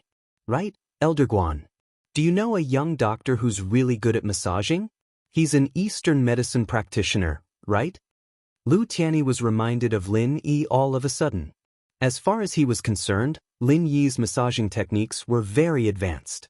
If he were to cooperate with acupuncture, the effects would be even more obvious. Lin Yi's miraculous massaging techniques were still fresh in Lu Tianyi's memory. There was a saying that age didn't determine one's ambitions. Massaging techniques are good? Shuimin blinked. You mean Eastern medicine? I think so. Tianyi nodded. We were shopping in the business district the day before yesterday when my father got sick all of a sudden. We didn't have any medicine at the time, and it was at a critical juncture when a young doctor gave him a massage. My father recovered very quickly. Massage? Just a massage can cure angina pectoris? Shuimin was even more astonished. He knew that Eastern medicine was a magical discipline, and that it was a saying that one should never be too old to learn. He might be famous in the country, but Xu Emin knew that Eastern medicine was a vast and profound field, and he was still a long way from mastering it. However, he also knew that angina couldn't be cured by a simple massage. It could be controlled with acupuncture. Although the chances weren't very high, there was still hope. Even he himself would use Western medicine for emergency treatment, and after his father returned to normal, he would use acupuncture to control the condition. Yeah, he just massaged my father a couple of times, and he's slowly recovering. Tiany's heart skipped a beat as he looked at Xu Emin's shocked face. He didn't know much about Eastern medicine, but he could tell from Xu Emin's expression just how miraculous the doctor's skills were. Even Xu Emin couldn't believe it. How is this possible? Xu Emin frowned. Massaging has such a magical effect? Didn't he use any other methods? No, I was just beside him, and he just happened to pass by here. If he didn't know the girl who was driving, he probably wouldn't have come to meddle. Speaking up to this point, Lu Tianyi blushed a little and glared at his wife. If it wasn't for the Wu family, he would have divorced his wife a long time ago. It was really too embarrassing. She was an unreasonable shrew, and he didn't know what kind of upbringing she had when she was young. Fortunately, Xu Emin didn't care about anything other than massaging. After hearing what Lu Tianyi said, he thought for a while and said, Eastern medicine is broad and profound. I've read in a medical book that in ancient times, people used qigong and massage to treat illnesses, and this effect could be achieved. However, it's been lost in history now. I'm not sure if the person you're talking about knows this method. Oh? If that's the case, then isn't that person very amazing? Lu Tianyi was a little regretful. If he knew that young man had such amazing medical skills, he wouldn't have let him go. Even if he begged, he should have asked if there was any hope of curing his father's illness. It was just that he didn't know at the time. Sigh. If what you said is true, then this person's medical skills are probably above mine. But when did such an amazing Eastern medicine doctor come to Songshan? How come I didn't know about it? Xu Emin tried hard to recall if there was such a master among the people he knew, but unfortunately, not only was there no one, he hadn't even heard of it. Chapter 119. It's too late, around 20? Xu Emin's brows furrowed tightly. So young and already so good at medicine? Could he be from some hidden family of miracle doctors? Xu Emin may have been promoted to a very high position, and he was renowned throughout the world for his acupuncture skills. But he knew very well that there were many people in the world who were very good at medicine, but didn't show their faces to the public. He'd met one when he was younger. He'd learned acupuncture from him. He'd barely scratched the surface, but it was enough to make him famous throughout the world. That was why Xu Emin was surprised to hear that the person was around 20, but he didn't doubt it. The master he'd met back then wasn't that old as well? But Xu Emin wasn't naive enough to think that the person he'd met back then would still be young after all these years. Plus, Lu Tianyi had said that the person was around 20, but the person he'd met was at least 30. Could it be that he'd practiced some sort of divine art that allowed him to live younger and younger? It didn't seem possible, Professor Guan. I've seen the young man after that, and I can confirm that he's no older than 20. He had a mature aura about him, but judging from his face, he couldn't be too old. Elder Lu, who'd been listening on the side, spoke up. If that's the case, then I really don't know who you're talking about. There are a few famous messers in Songshan, and even the youngest one is in his 50s. Xu Emin didn't finish his sentence, but no matter how bad one's eyes were, it was impossible to mistake an old man in his 50s for a 20-year-old boy. I see. Lu Tianyi was a little disappointed. Then there's nothing I can do. Didn't you guys leave his contact information that day? Lu Tianyi didn't know what to do, but Xu Emin was intrigued. How many people in the world could be an expert in traditional Chinese massage with such miraculous effects?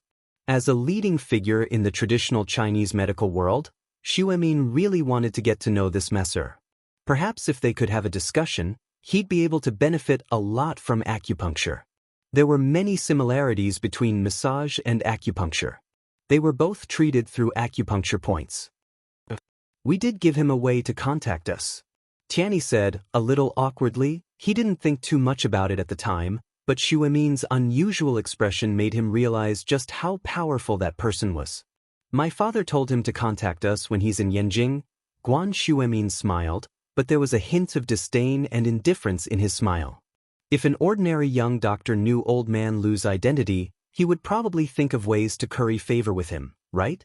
However, to a person with superb medical skills who lived in seclusion, this was nothing. If a 20-year-old lad wanted fame, wealth, and status, he could make a name for himself just by relying on his superb massage skills. However, he had never heard of such a person. It was obvious that he didn't care about fame and fortune. This was very rare for a 20-year-old young man. Guan Shuimin thought back to when he was young. After receiving the guidance of that expert, he too wanted to make a name for himself. Guan Shuimin couldn't help but feel ashamed. This was a real expert. It would be strange if such an expert would take the initiative to contact Old Man Lu. Lu Tianyi didn't notice anything, but although Old Man Lu was old, he was very shrewd. He could read the hidden meaning in Guan Shuimin's faint smile. His heart couldn't help but skip a beat. He was afraid that he had missed a great opportunity to cure his disease. Thinking back to Lin Yi's indifferent expression that day, it seemed like there was something he didn't say. Perhaps he really did have a way. Thinking up to here, Old Man Lu felt a little regretful. It seemed like he wasn't enthusiastic enough. That day, it was obvious that Lin Yi had a grudge against his family because of Wang Xinyan. He saved him only because he didn't want his friend to be implicated. If he contacts you, please inform me, Mr. Lu. Thank you. Guan Shuimin didn't have a choice. In the current situation, he could only hope that the expert would call the Lus on a whim. It was only then that Tianyi's heart skipped a beat. Guan Shuimin said, "Trouble," twice in a row. This kind of tone was something that they had never heard before since they entered the room. The Lus were powerful, but Guan Shuimin didn't need anything from them. On the contrary, all the noble houses had things they needed from Guan Shuimin. The Lus wouldn't put on airs in front of Guan Shuimin. This was also why he slapped his wife earlier. Was Guan Shuimin someone you could yell at? If word got out, the other noble houses would laugh their heads off. They'd say that the Lus were idiots for offending a miracle doctor, but Guan Shuimin had said, "Trouble," twice in a row for a mere doctor. No matter how stupid Lu Tianyi was, he knew how important that doctor was to Guan Shuimin. Back then, sighed. Alright, of course. Lu Tianyi was a person of high status. Although he regretted it, he didn't show it on his face. He spoke politely to Guan Shuimin. Alright. You guys prepare a place to stay then. We'll start the acupuncture tomorrow. Guan Shuimin nodded and stood up, indicating that he was sending them off. All right, Professor Guan. We'll be on our way then. Lu Tianyi said as he helped Elder Lu down the stairs with Wu Huiru, who was covering her face with her hands. Guan Shuimin didn't send them off. He turned to Huaijuan instead. Yang, there's no rush, right? No, Grandpa Guan, those people were... Huaijuan hadn't seen this family before, and it seemed like they weren't locals. Especially since that Lu Tianyi mentioned something about Yanjing. Oh, Yanjing's house Lu, a big house. The doctor's elder is Lu Zhenhu, he's 80 this year. He's in good health, but he's sick. Guan Shuimin and Huaijuan started talking about the Lus. The two were quite familiar with each other now. So it's Yanjing's house Lu. No wonder they could get the principal to prepare a house with just a phone call. Huaijuan smiled. Let's stick to the old routine. Acupuncture won't have much effect on you anymore, but it's better than nothing. Hang in there, I'll go to Yanjing next week for an Eastern medicine symposium. I'll use your condition as a case study and discuss it with others, see if there's anything we can do. Guan Shuimin said. Chapter 120. Looking at the prescription, keep it up? It'd be great if it was just keeping it up. Guan Shuimin sighed. It's not like you don't know how damaging those painkillers are to your body. Over time, let's not even talk about whether they're still effective or whether your body will develop resistance to them. Even if they don't, you'll still be worn down by the side effects of those painkillers, right? Huaijuan remembered something all of a sudden when Guan Shuimin mentioned painkillers. The prescription Lin Yi gave him. He'd gone to the pharmacy with the intention of giving it a try that day. He'd boiled the medicine a couple of times when he couldn't sleep, and the effects were truly miraculous. His body didn't hurt after a while, and he slept all the way until dawn, feeling indescribably refreshed. It was a hell of a lot better than using painkillers in the middle of the night and having to use them again. Huaijuan wasn't expecting Lin Yi's prescription to be this effective either. He'd been drinking the medicine for the past couple of days, and the pain had been under control. As expected of an eagle, a godlike existence in the team, Huaijuan couldn't help but sigh at his own inferiority. It wasn't just him, everyone in the team who'd fought alongside Lin Yi before was impressed. No one was jealous of their goddess infatuated with Lin Yi, because they felt that it was only natural. It couldn't be any more normal than that. Huaijuan remembered the prescription Lin Yi gave him when Guan Shuemin mentioned the painkillers. He hesitated for a moment, deciding that Lin Yi wasn't going to tell anyone about it. Lin Yi was probably on a special mission right now. What if he brought trouble upon himself? On the other hand, Guan Shuemin was his elder. He'd be dead a long time ago if it weren't for Guan Shuemin. Over the past few days, she had been relying on Shuemin's acupuncture and painkillers to keep her alive. Grandpa Guan, a friend of mine gave me a prescription a couple of days ago, something that can replace the painkiller. I tried it, and the effects were very obvious. The effect was a lot longer than the painkiller, and I only need to drink it once a night. Huaijuan decided to leave part of the story unsaid. He'd be able to cover both sides at least. Prescription? Replace analgesics? Guan Shuemin's eyes widened. Pharmacy? Yes. Huaijuan nodded, embarrassed by the glare. And it's effective on you?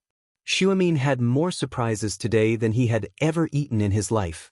She'd heard from Lu Tianyi that a 20-year-old miracle doctor had saved Elder Lu's heart attack with just a massage, and Huaijuan, on the other hand, had a prescription that could replace Western medicine's painkillers and was even more effective than the painkillers. What was wrong with this world? When did the Chinese medicine world become so crazy? Why were there so many experts? I won't lie to you, Grandpa Guan. This prescription is very effective on me.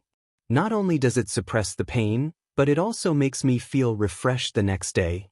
Huaijuan said honestly. Can I see the prescription? Shuemin was worried that there might be illegal drugs like poppies in the prescription at first. It'd be normal for the painkillers to be effective if there were, but it'd be very damaging to the body. But then again, Huaijuan was a police officer and a captain at that. How could he not know what poppies were? There was no way he'd touch them. Plus, poppies weren't something you could buy from a regular pharmacy. If Huaijuan had grabbed the medicine according to the prescription, then it had to be something very common, something you could find in regular pharmacies. Shuemin realized that he was overthinking things. Shuemin smiled bitterly at the look on Huaijuan's face. A lot of prescriptions were top-secret stuff, and Dr. Kong, for example. Didn't he use a prescription for an injury medicine to build a pharmaceutical company? He'd even established a supply relationship with the military, turning House Kong into a rising noble house. If Huaijuan's prescription was really that effective and didn't have any side effects, then it shouldn't be any less valuable than Dr. Kang's injury medicine. Asking to see the prescription was a bit too much, Shuemin thought. Thus, he hurriedly explained, "Little Yang, don't overthink it. I know that many prescriptions are confidential. I wanted to see if there were any medicinal herbs with side effects. Grandpa Guan, the prescription isn't something that can be leaked, but it's fine if you want to see it." Huaijuan paused. "I'll show it to you right away, but I hope you won't leak it before my friend gives me permission." "Of course. I understand the rules, Yang. Don't worry, I won't put you in a difficult position. I won't let anyone else use this prescription before your friend gives his permission." Shuemin was overjoyed at Huaijuan's words. A prescription like this would give him a lot of inspiration, even if he couldn't use it himself. Huaijuan had kept the prescription on him the other day, and handed it to Shuemin after taking it out. Huaijuan knew Lin Yi's personality. He'd tell him if it was something that needed to be kept secret, and if he didn't, then it meant that there was no need to keep it a secret. Still, he hadn't gotten Lin Yi's permission yet, so Huaijuan told Shuemin to keep it a secret. Shuemin took the prescription carefully and started looking at it. It was fine at first, but the shock on his face grew deeper and deeper as he read out the names of the herbs. "This is a prescription?" Shuemin was a bit dumbfounded on the spot.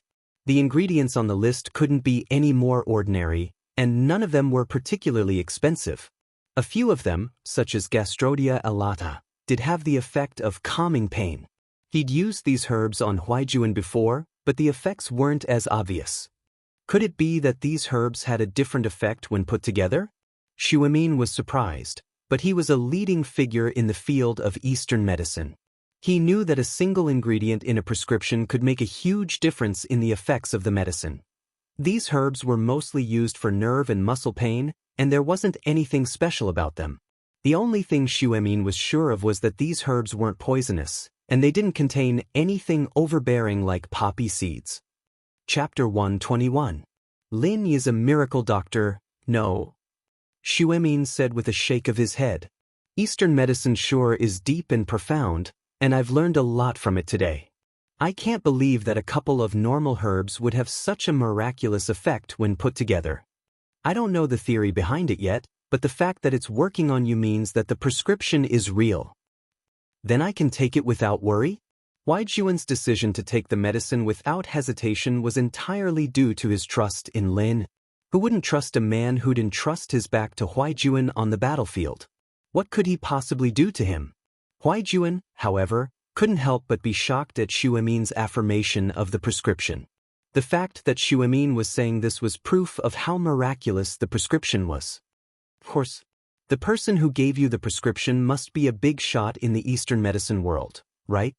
Xuemin sighed. Of course, I'm not trying to find out his name, but I'd like to meet him and ask him some questions if I have the chance. Grandpa Guan, I'll pass on your message if I see him again. But Huaijuan said, troubled. I understand. It's fine if he doesn't want to see me, huh? I know my place, at least. Miracle doctors are pretty busy, after all. Xuemin said, understanding. Miracle doctor? Huaijuan almost faint. Lin Yi was a miracle doctor? He knew that Lin Yi was a god of war on the battlefield, but he didn't know that he was a miracle doctor. The medicine he'd brought back from his hometown was quite effective, but that didn't make him a miracle doctor, did it? All right. I'll pass on the message. Huaijuan nodded, not in a position to say anything else. That's good, young. You look like you're in good spirits. Evidently the prescription is working. It looks like it won't be a problem if your body doesn't develop a resistance to the medicine. Xuemin had been observing Huaijuan ever since he'd entered the room. Traditional Chinese medicine was all about observation, and this observation referred to the patient's expression, complexion, body shape, posture, and tongue, in order to detect any abnormalities in the internal organs. Traditional Chinese medicine practitioners had gradually come to realize that the external organs of the body, especially the face, tongue, and tongue coating, were closely related to the internal organs. If there were any changes in the yin, yang, and blood of the organs, it would definitely be reflected on the surface of the body. Just as the spiritual pivot, internal organs chapter, says, look at the external response to understand the internal organs, then you will know the illness. The divine physician of this generation, Bian Ke, was able to determine Kai Huangong's condition through looking. Bian Ke left after looking at Marquis Huan, which meant that Bian Ke knew that Kai Huangong was beyond saving with just one look and left immediately. Guan Xuemin wasn't at Bian Ke's level yet, but Huaijuan's complexion was noticeably better than before. Guan Xuemin could tell that it was the result of the herbal medicine. Then I can stop using the painkillers? Huaijuan wasn't expecting his miraculous captain to give him yet another big surprise. Of course you can stop that. You don't even need acupuncture. Guan Xuemin said, in the past, acupuncture was only to help you refresh your mind, stimulate your nerves, and relieve the damage caused by the painkillers. But now, it's no longer necessary. You're full of energy, so you don't need me anymore, Grandpa Guan. That's not what I meant. Huaijuan panicked. My friend's prescription. Huaijuan was having a hard time explaining himself. He was afraid that Guan Xuemin would think otherwise. After all, he'd been looking for Guan Xuemin all this time, and he'd taken someone else's prescription without telling Guan Xuemin first. It was a little like he didn't trust Guan Xuemin, but Huaijuan couldn't say no to the person who gave him the prescription. Compared to Guan Xuemin, Huaijuan was closer to Lin. Look at you, young. What are you so nervous about? I'm more than happy that you're able to find a better miracle doctor to treat you. There's no need for me to not give you acupuncture. Guan Shuemin explained with a smile, seeing through Huaijuan's thoughts. Plus, like I said, I'm happy enough to meet someone as powerful as him. I'm just an apprentice before him. Why would I be unhappy about something like this? I see, I've been thinking too much. Huaijuan sighed in relief. I'll pass on your message, Grandpa Guan, but I can't decide if he wants to meet me or not. Of course. Guan Shuemi nodded. Yang, come visit me often even if you don't do acupuncture anymore. We've been together for so long, I'll miss you a little if you don't come. Don't worry, Grandpa Guan. I'll come when I'm free. Huaijuan promised. Huaijuan decided to go talk to Lin Yi after leaving Guan Shuemin's villa. He wanted to talk to him about Guan Shuemin, as well as the prescription. He'd given it to Guan Shuemin on his own accord. Lin Yi made an assorted fried rice with the leftovers from Peng Zhan's banquet in the morning, taking a bite and leaving the rest for Meng Yao and Yushu. He went back to his room and took the medicine he'd brewed for Huaijuan, planning to give it to him when he had time today. There was a saying that went like this. After eating Lin Yi's fried rice, Meng Yao didn't give Lin Yi a hard time at all. Instead, her face was blushing red, surprising Lin. Did the girl change her policy? Was she trying to mess with him now that she couldn't kick him out? After all, he'd gotten into a little misunderstanding with Meng Yao before. She'd drunk a soda with his saliva on it, and while it wasn't a big deal to him, it was a little serious for a conservative girl who'd never had a boyfriend before. As a result, Lin Yi understood Meng Yao's attitude towards him. It wasn't a big deal. Yu Shu, on the other hand, was looking at things from a bystander's point of view, and that was why their relationship was different. Lin Yi, you're not eating? Meng Yao asked as she looked at Lin Yi, who'd just come out of the room. I've already eaten, you guys eat. Lin Yi said, changing back into his uniform. Oh, why are you wearing your uniform again? Where's the clothes I bought you yesterday? Meng Yao frowned as she looked at Lin Yi's uniform. The school didn't force students to wear uniforms. After all, it wasn't as strict in high school as it was in elementary school. Students from slightly better families wouldn't wear uniforms all the time. Chapter 122. The beautiful times at school. I think it's pretty good. I'll change back if you don't like it. Lin Yi didn't really mind. He just wanted to experience the life of a student, an era that used to be so far away from him. Now that it was within his reach, Lin Yi wanted to immerse himself in it as much as he could. There was no toil like back home, no nervousness and danger on the battlefield, no fear of missions. Everything was so peaceful, and Lin Yi was starting to like his current life a little. Why hasn't the girl from the next class passed by my window yet? The snacks in his mouth, the manga in his hand, the first love in his heart. Lin Yi always felt that the life in the song was so far away from him, that he and the character in the song were people from two different worlds. Thinking about it, the beauty from the next class passing by his window. Then a little flirting. That should be pretty good, right? As a result, Lin Yi would always read novels about rebirth to reminisce about the past. For example, there was a novel called Fishman 2 called Very Pure, Very Flirtatious Prequel. There was this kind of pure school life in the novel, and Lin Yi could reminisce about it. If the miss and her employer, Peng Zhan, didn't object, he could try a pure relationship, like with Tang Yin, or with Yu Shu. HM? Why was he thinking about this bad girl? Lin Yi glanced at Yu Shu. He had to admit that Yu Shu was pretty, and had a great body as well. But the problem was that she was the Miss' best friend. He decided to let it go, or the Miss would really flip out. What does it have to do with me whether you change or not? What do you mean I don't like it? Do whatever you want. Meng Yao was a little pissed off at Lin Yi's words. Any other guy would have been more than happy to wear the clothes she bought for him every day, but Meng Yao wanted to say that she liked it when he wore yesterday's clothes, but the words turned into the Miss' pride and self-esteem. She sighed deeply in her heart, blaming herself. She wasn't as tough as Shu, daring to say anything she wanted. I'll wear it tomorrow then. Lin Yi said with a smile. Yeah, Yao Yao told me last night that you look really good in casual clothes. Yu Shu interrupted. Shu. Meng Yao was about to explode. She'd thought that Yushu was the tough one, but this slip of the tongue ended up leaking the contents of their conversation last night. Lin Yi, on the other hand, looked at Meng Yao, surprised. He didn't expect the miss to be honest at all. Li Fu's car stopped in front of the villa as they were talking, and he honked twice. Meng Yao and Yushu put down their chopsticks, grabbed their bags, and made their way to the villa. Lin Yi looked at the leftovers on the table. He didn't need to be cleared up right away. Lin Yi picked up his bag and left the villa as well. Peng Zhan wasn't around this time, and Lin Yi was still in the front passenger seat. The car started moving slowly towards the school, and Lin Yi got out of the car after getting Faubert to stop. Yushu said as she watched Lin Yi's back. Yao Yao, you're not going to be a good shield if you keep acting like this. Let me think about it. I can't really accept having a boyfriend all of a sudden. Meng Yao shook her head, a little embarrassed. It's fake, but other people won't know. What's the point if other people know it's fake? Yushu was speechless. Lin Yi hadn't even taken 2 steps when he heard someone calling out to him. He turned around to see Kang Xiaobo sprinting towards him. Tang Yin? It seemed that the two of them took the same bus? Boss, what was that car just now?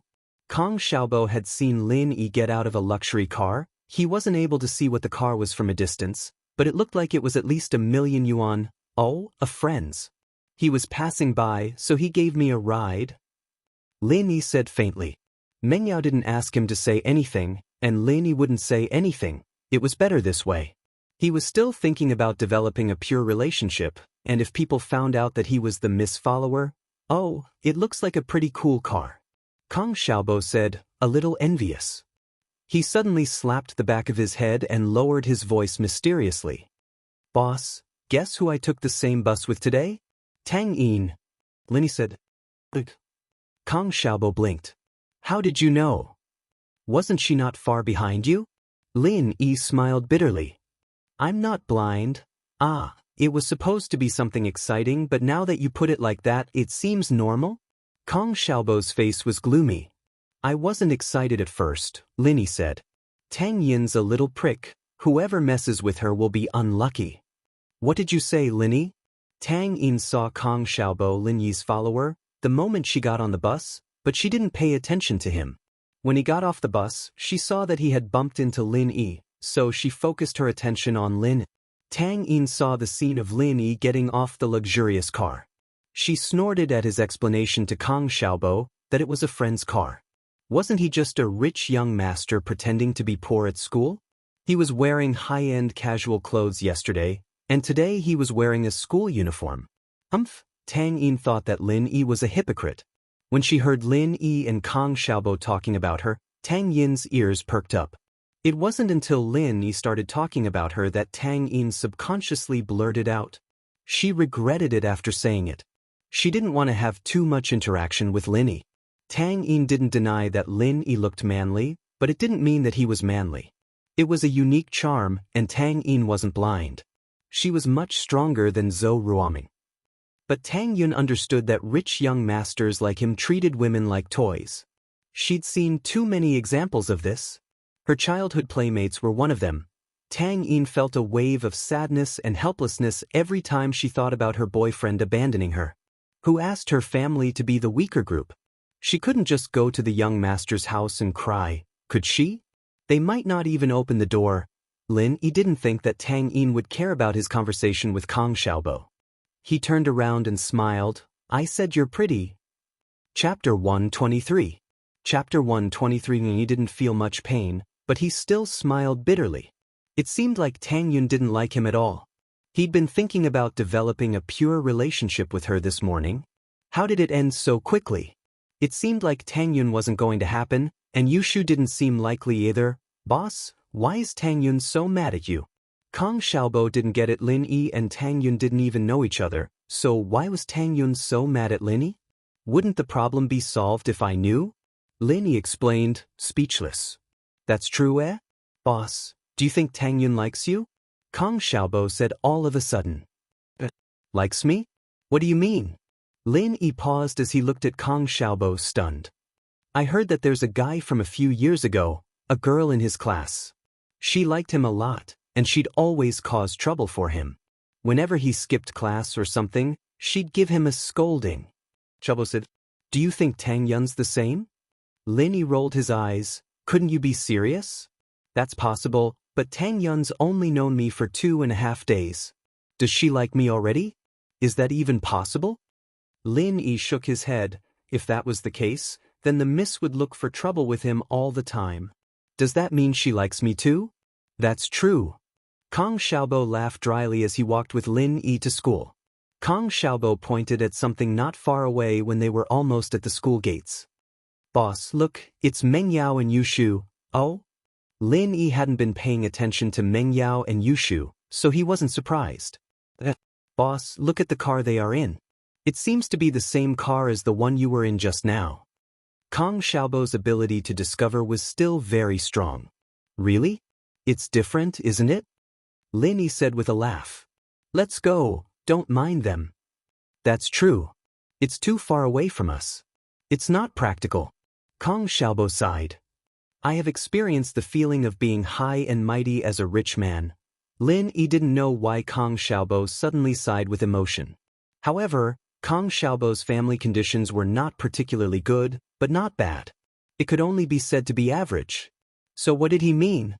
However, in order to keep Kong Xiaobo's attention away from the car, Lin Yi didn't ask much and quickened their pace into the school. A Mercedes-Benz S600L stopped in front of the school. It was quite a distance away from Faubert's Bentley, but it didn't get too close. "That old man Li Fu's car is in front of us. Don't you remember what I said?" Zhong Fabai glared at his son in the front passenger seat and lectured him in exasperation. "I remember, Dad." Pin Liang replied carefully.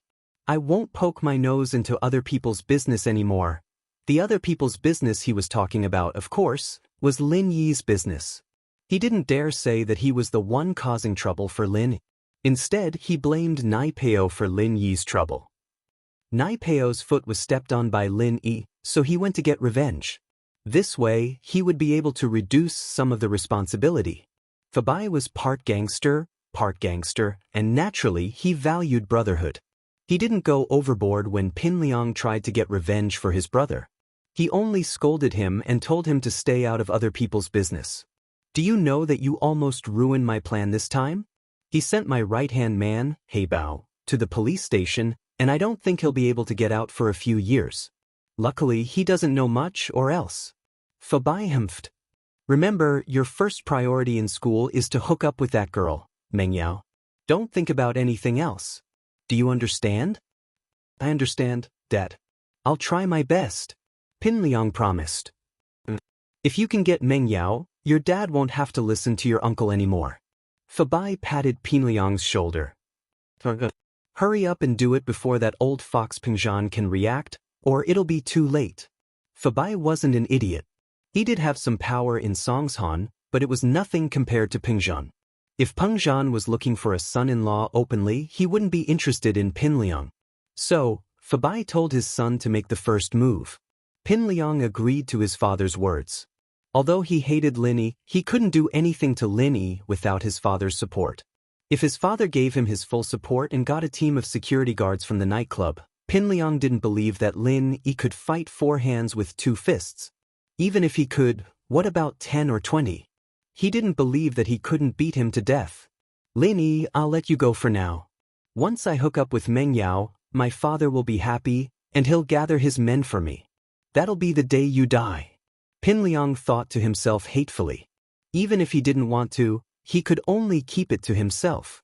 He wanted to see if he could think of a way to cause some trouble for Lin Yi and annoy him a little. As long as he didn't fight him head-on, Lin Yi wouldn't suspect him. Yao Yao. Pin Liang took 2 steps forward and chased after her. "Yao Yao, the fly's here again. I told you, you and Shield Bro wouldn't be in so much trouble if you got together with him earlier." Yushu giggled as she pointed behind her. Meng Yao rolled her eyes and turned around helplessly. "Pin Liang, are you deaf?" Pin Liang paused.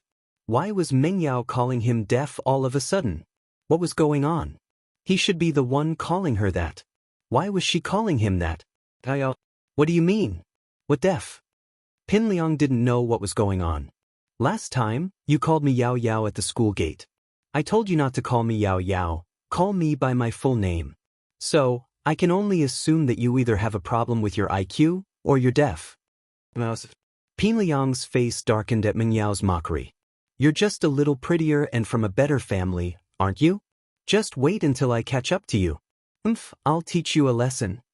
But since he couldn't catch up to her right now, Pin Liang put on a flattering face. Isn't my uncle and Uncle Chu's colleagues? We're old friends, so I was thinking of calling you Yao Yao. Oh, you can call me whatever you want then. Meng Yao really couldn't be bothered with him anymore. Pin Liang was overjoyed at Meng Yao's words. Did this mean that Meng Yao agreed to let him call her Yao Yao? Chapter 124. To his door, Pin Liang took in a deep breath and clenched his fists as he watched Meng Yao and Yushu leave. What was so bad about him? Why didn't Meng Yao like him? What are you thinking about, Liang? Pin Liang was still sulking when someone tapped him on the shoulder. He turned around to see Zhou Ruoming. Oh, Ming bro, it's nothing. Pin Liang wasn't going to spill the beans. Oh. Zhou Ruoming couldn't be bothered to ask Pin Liang about his stupid stuff. He had something else to talk to him about. Liang, I need to ask you something. That Lin Yi from your class, what's his background? Zhou Ruoming hated Lin Yi to the bone, even more so than Pin Liang. He'd been so close to hitting on Tang Yun that Friday, forcing her to make a choice, but Lin Yi had ruined it. It pissed Zhou Ruoming off. But he didn't dare do anything rash. He didn't dare say anything after getting slapped by Lin Yi. What happened with Heibao Bro had left Zhou Ruoming in shock. He wanted to see how Pin Liang's family was going to handle this. As a result, he didn't go after Lin Yi straight away. He came from a wealthy family as well, but his business wasn't as big as Fabai's. His brother, Zhou Ruoguang, was a gangster boss in the North District, and his underlings were ruthless. But to his disappointment, House Zhong didn't do anything after a few days, and Heibao Bro wasn't even fished out after being arrested. He was probably going to be sentenced. Zhou Ruoming was a little puzzled. Just what kind of background did Lin Yi have? Just a laborer. Pin Liang said disdainfully. It never crossed his mind that his father was a laborer, and he was looking down on his father as well. Laborer? Zhou Ruoming thought that his ears were screwed up. How was it a laborer? A laborer studying in high school? What kind of joke was that? He's a transfer student. I heard he's from the mountains. He was wearing rags the first day, like a laborer.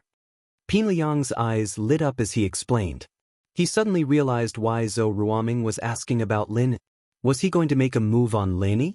He hadn't heard anything about Zhou Ruoming and Lin. Is that so? Then why didn't you seek revenge after suffering such a huge loss a few days ago? Don't bring it up. Pin Liang shook his head with a bitter smile. Pin Liang's Lin Pin Liang's. Lin long ago Lin's dong master, Lin Yi didn't do anything. Let's not talk about it. Pin Liang shook his head with a bitter smile. I called Heibao Bro out and got scolded by my old man. You know that my old man doesn't approve of me messing around in school. I'm not a match for that Lin Yi kid. He's from the countryside, and he's really strong. There's nothing I can do to him. Pin Liang could tell that there was something going on between Zhou Ruoming and Lin Yi, but he didn't know the details. That didn't stop him from adding fuel to the fire. He wouldn't object if Zhou Ruoming were to teach Lin Yi a lesson. I see.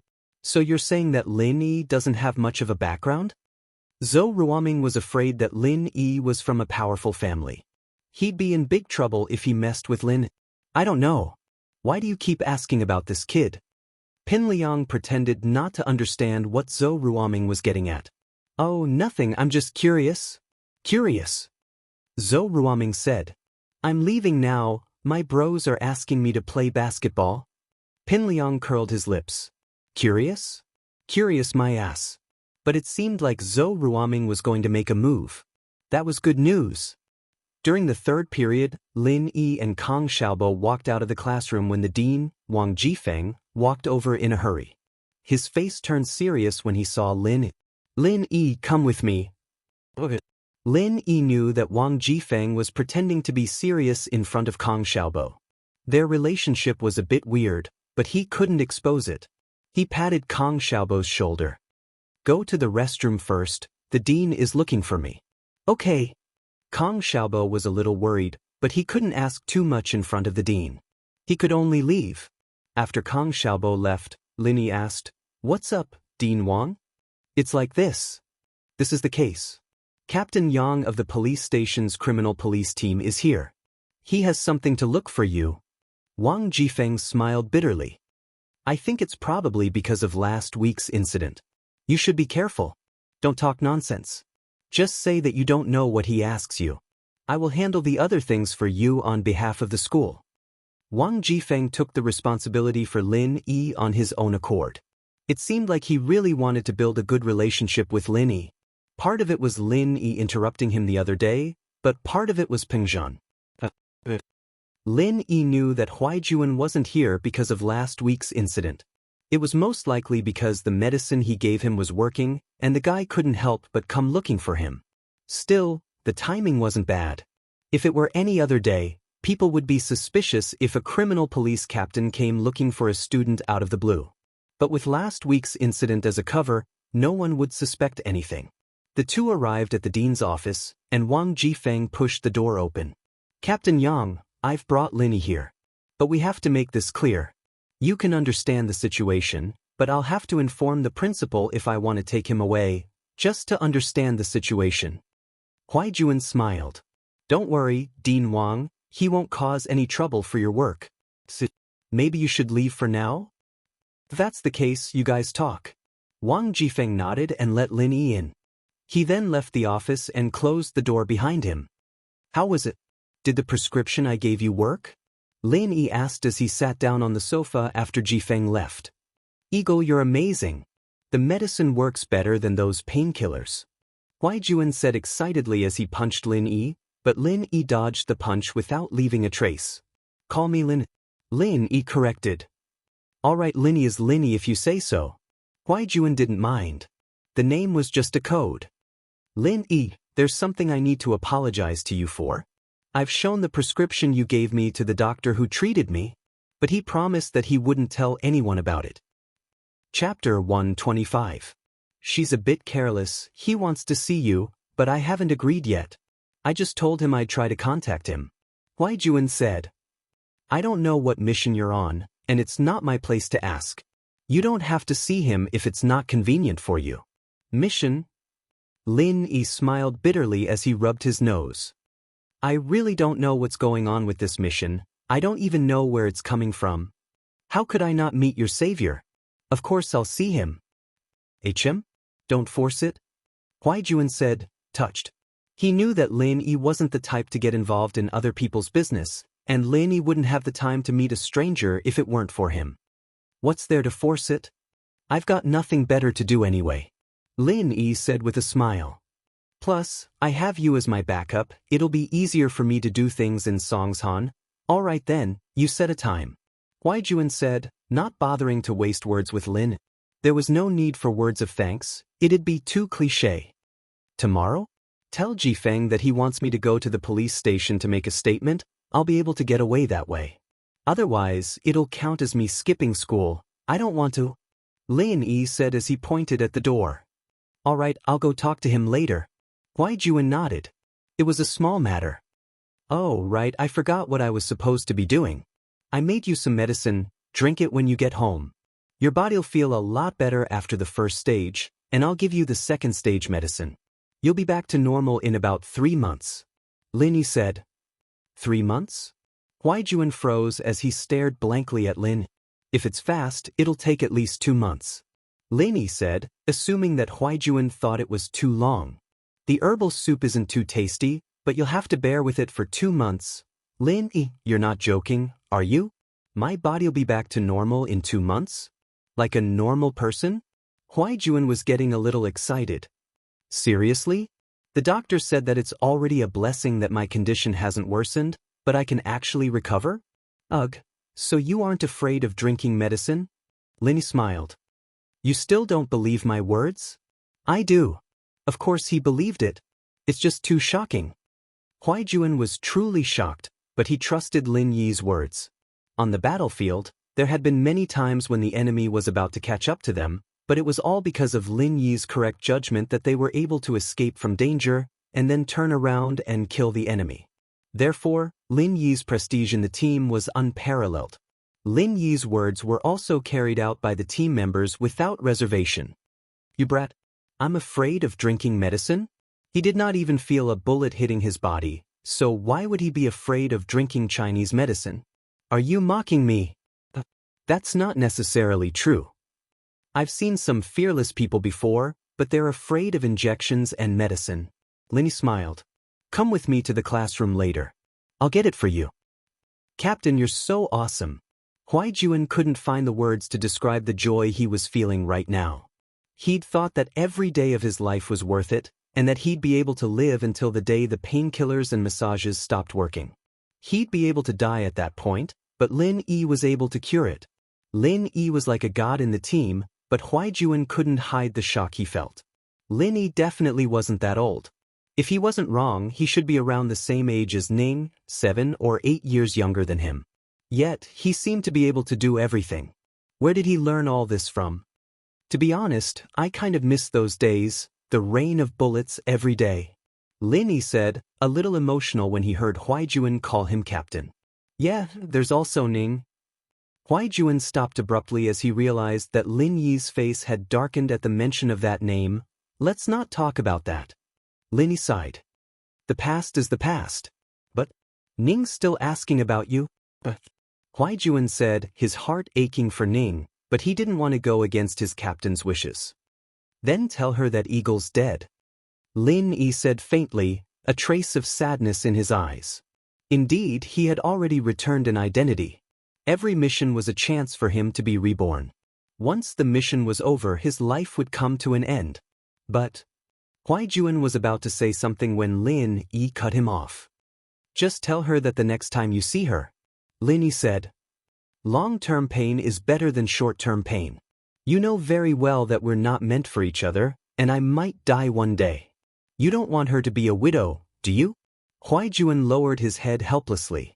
Lin Yi was right. His life was more dangerous than his job as a police. Lin Yi was a god of war, but who could guarantee that a god of war wouldn't die? "Then you and Song from our team," Huaijuan said, remembering Lingshan all of a sudden. Lin Yi's relationship with Lingshan was pretty ambiguous. "Would you believe me if I said I had nothing to do with her?" Lin Yi smiled bitterly. He didn't think that Huaijuan would have heard about what happened at the hospital. News traveled a little too fast. "All right, I believe you." Huaijuan nodded. "But from a professional standpoint, you two are quite a good match. She's always on the front lines, sticking herself to the most dangerous places." "Ha! I can tell. She's a bit of a tiger," Lin Yi said with a smile. "She's actually quite cute." "What? You're not going to consider her?" "The age difference is too big, and she treats me like a big brother. Wouldn't it be dirty of me to have any thoughts about her?" Huaijuan said with a smile. "Plus, my marriage. It's not up to me to decide. You know that now that I've transferred, my family's treating me as a part of their plan. They'll probably arrange a blind date for me next year or so. Let's go, I'll get the medicine," Lin Yi said as he walked towards the door. Huaijuan quickly followed. Wang Jifeng didn't go far. He waited quietly at the window at the end of the corridor. Seeing the door of the Academic Affairs office open, Wang Jifeng walked over quickly. "Captain Yang, how is it? What's the matter?" "It's cleared up, it's nothing." Lin Yi was just defending himself. "He'll go to the police station tomorrow to fill in his statement," Huaijuan said with a nod. "I'm going to his class with Lin Yi to get some materials." "You don't have to go, Mr. Wang." Chapter 126. Help solve a problem. Huaijuan sighed as he looked at the student-like captain. He'd always treated the guy like a god, but now he seemed more like a regular 12th grader than anything else. Once a day, in the morning, noon, and at night. Microwave it or not. There aren't many rules and there aren't many taboos. Just don't drink, Lin Yi said as he handed a bag of medicine to Huaijuan. There were only 2 cleaning students in the classroom at the moment, and no one was paying attention to what Lin Yi had brought back. "It's been a while since I've had alcohol, and my body can't handle it," Huaijuan said with a bitter smile. "This should be enough for a week, right?" "Yeah, a week's worth," Lin Yi nodded. "I'll see how your body recovers after a week, and I'll give you the right medicine." Alright, I'll be heading back then. I can't thank you enough. Where should I pick you up tomorrow? For school. Huaijuan asked. Let's meet at the school gates tomorrow. Park a little further away, and we'll talk. Lin Yi said after a moment's thought. After sending Huaijuan off, Lin Yi turned around and headed to the washroom. He'd been planning on taking a piss when Ji Feng stopped him, and it was only after Huaijuan left that he reacted to the need. He saw Tang Yin's silhouette flashing by the door with a basin of water in her hands as he walked past Class 9. She must have been on duty, but retracted her head the moment she saw Lin. Lin Yi smiled bitterly. Did the girl think that he'd come to her class to peep on her? Why else would she be hiding? Lin Yi grinned at her. I'm going to the washroom. Ah. Tang Yin blinked as she watched Lin Yi walk away. She stomped her feet angrily. What the hell was he talking about when he was going to the washroom? This guy is definitely flirting with me. She really wanted to rush over and pour a bucket of dirty water on Lin Yi's head, but she didn't dare to. She dared to occasionally make small moves to attack Lin Yi, but she didn't dare to do something so out of line. After all, Lin Yi was a young master. If she angered him, he would disregard his previous pretense and do something out of line. Tang Yun wouldn't be able to react in time. Tang Yin waited until Lin Yi was close enough to the washroom before running over and pouring away the dirty water like a thief.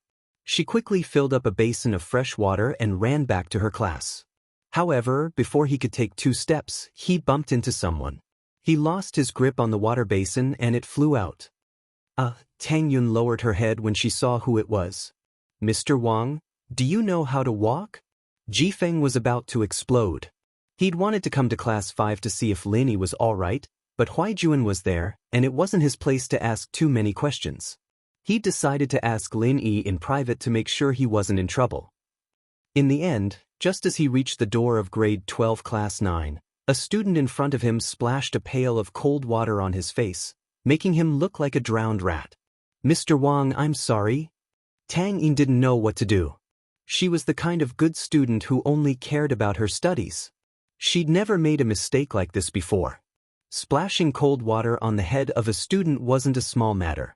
Although she didn't see the path clearly, she knew that it wasn't a good reason. I'm sorry? Is that it? Which class are you in? Wang Jifeng wiped the water off his face and sighed in relief when he saw that it was clean water. If it was dirty water, then he'd lose all his face as the dean. I'm in Class 9. Tang Yin lowered her head. She'd never lied before, so she came clean when Wang Jifeng asked. In fact, lying was useless in front of Class 9's door. Go back and write a self-reflection report, then read it in the broadcasting room. Wang Jifeng didn't care if the student did it on purpose or not, but he had to do something about it. Otherwise, where would his reputation as a dean go? Could other students splash water on her too? The broadcasting room? Tang Yun's heart skipped a beat. That was usually a place for bad students to reflect on. Today, it was her turn. She felt wronged at the thought. She wouldn't have run away if it weren't for Lin Yi. But how was she going to explain this to Mr. Wang? After all, it was a fact that she ran away rashly, but self-reflection. For a top student like Tang Yin, it was difficult. Tang Yin had never written a self-reflection report since she was young, nor did she make any mistakes. Tang Yin's eyes reddened at the thought. She was a girl, going to the broadcasting room to do self-reflection. Mr. Wang, did you just shower? But your hairstyle is pretty cool. You look a lot younger. Lin Yi came out of the washroom and saw the scene of Tang Yin accidentally splashing water on him. He couldn't help but laugh. This girl was too reckless. When he saw Wang Jifeng scolding Tang Yun, Lin Yi didn't think much of it. He wanted Wang Jifeng to teach this little troublemaker a lesson so that she wouldn't cause trouble for him. But when he saw that Tang Yun was about to cry, Lin Yi couldn't bear it anymore and walked over. Wang Jifeng didn't think that he would meet Lin Yi at this time. Moreover, Lin Yi praised his hairstyle. It didn't matter if it was true or not. He couldn't say anything about Tang Yin splashing water on him. He could only nod. The weather is getting hotter. It'll be cooler if I take a shower. Oh, I thought Mr. Wang just finished exercising. Lin Yi laughed. I saw the students doing the bathroom, so I followed along. Wang Jifeng sweated as he looked at Lin Yi's evil smile. This kid really wasn't easy to deal with. Sure enough, he knew everything that had happened that day. Oh. Lin Yi nodded and suddenly turned to Tang Yin. Tang Yin, you're here? Don't wait for me. Go back to the classroom first. I have something to talk to Mr. Wang about. Tang Yin didn't expect Lin Yi to be this familiar with Wang Jifeng, chatting casually with him. Lin Yi was a young master with a strong background, after all, so Wang Jifeng naturally gave him some face. But at this moment, Tang Yin understood that Lin Yi was helping her out. Tang Yin felt sour in her heart. She was a top student, but she wasn't as useful as Lin Yi's identity. She looked at Lin Yi, then at Wang Jifeng. Wang Jifeng didn't think that Lin Yi and the girl who splashed water on him knew each other. When the girl raised her head, Wang Jifeng saw that it was Tang Yin, the prettiest girl in the school. He couldn't help but smile bitterly. It seemed like there was something going on between Lin Yi and her. No wonder Lin Yi pointed him out. It seemed like he wanted him to let Tang Yin go.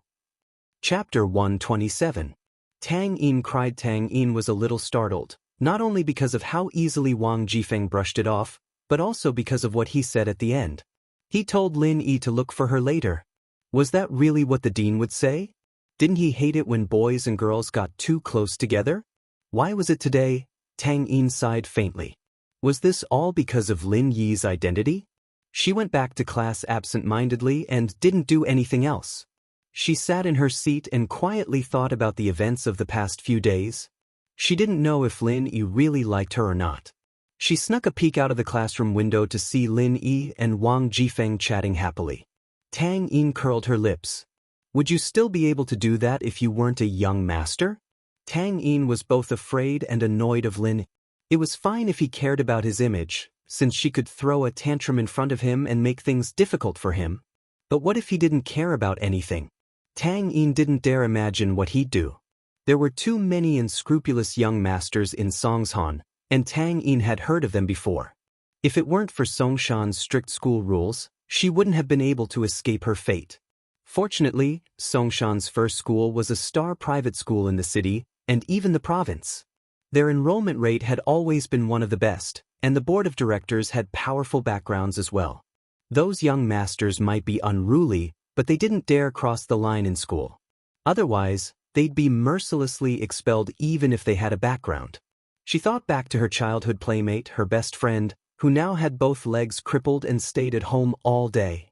She used to be like her, full of dreams and hope for the future, but now, it was said that children from poor families matured early, and Tang Yin was no exception. It wasn't that she didn't understand the fickleness of society. What happened to her father made her understand how weak her family was, but she didn't think that those young masters would take pity on her and help her family. Her best friend's boyfriend had said the same thing, saying that he'd help her family get rich and move out of the slums. He'd even boasted in front of her that he'd take care of everything for her family, but what happened after that? Little Tang Yin's heart unknowingly grew wary and guarded against young masters like Lin. Perhaps she was too afraid of Lin Yi, and that was why she did something so extreme to protect herself. But Tang Yin also understood that if Lin Yi were to drop his disguise one day, her little actions wouldn't do anything to Lin Yi, and would only provoke him instead. Thinking up to here, Tang Yin regretted provoking him and stepping on his foot. What if he couldn't take it anymore? Tang Yin's mind was a mess until she heard a knock on the window, startling her. She raised her head in panic, and saw Lin Yi standing there with his hand on the window. It was obvious that he was the one who knocked. What are you doing? Tang Yin was a little scared. She was just thinking about whether or not Lin Yi could force himself on her, but Lin Yi appeared. Lin Yi pointed at the plastic handle on the window. Although he could tell what she was saying from the shape of her mouth, Tang Yin wouldn't be able to hear him. The sound insulation of the plastic window was quite good. Oh! Tang Yin realized that the window was closed, and Lin Yi wouldn't be able to hear her. Only then did he cautiously open the window. You seem to be afraid of me? Lin Yi realized that Tang Yin was guarding against him like a porcupine. This wasn't a normal phenomenon.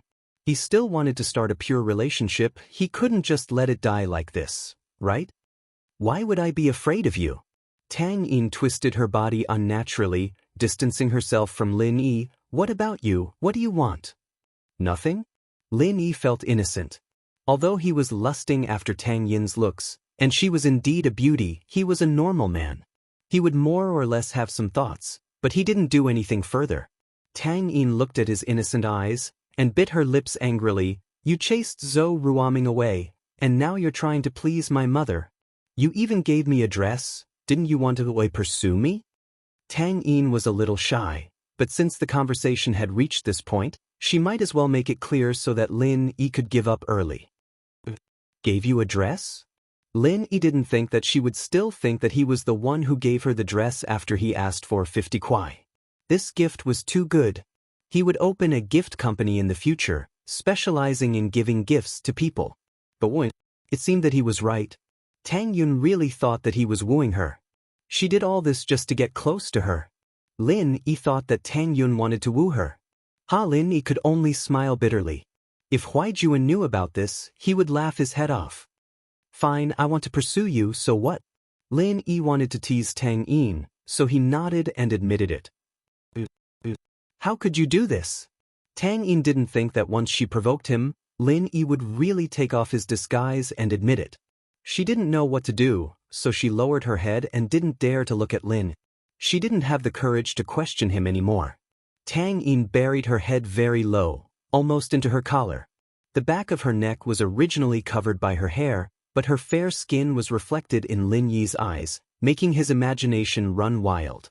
Lin Yi wanted to tease her a bit more, but he saw Tang Yin's long eyelashes flutter, and her body was slightly moving up and down. There was a trace of tears at the corner of her eyes, sliding down her cheeks. Lin Yi jumped in fright. Tang Yin was crying. Little Thorn, she wasn't that weak, was she? He thought that she was strong when she stepped on his foot fiercely, but he didn't think that she would cry after a few words. Even Wang Jifeng didn't have that much strength.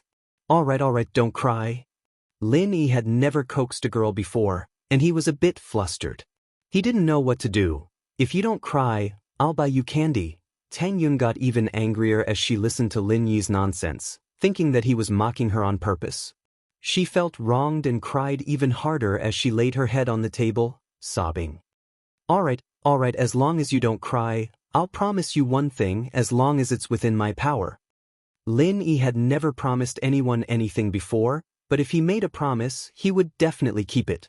If Huaijuan knew that the captain was making a promise just to coax a girl not to cry, he'd be shocked to death. Who cares? Tang Yin felt wronged and ignored Lin Yi after that. Chapter 128. Barbecue Tips. Jifeng didn't really have much to discuss with Lin Yi. He just wanted to ask Lin Yi if Huaijuan was looking for him just for a statement. If not, he'd ask the principal, Ding Binggong, to step in and take care of the situation. Jifeng was relieved to hear that Tang Yun was fine. He knew that Lin Yi was protecting Tang Yun, so there was no need for him to be the bad guy.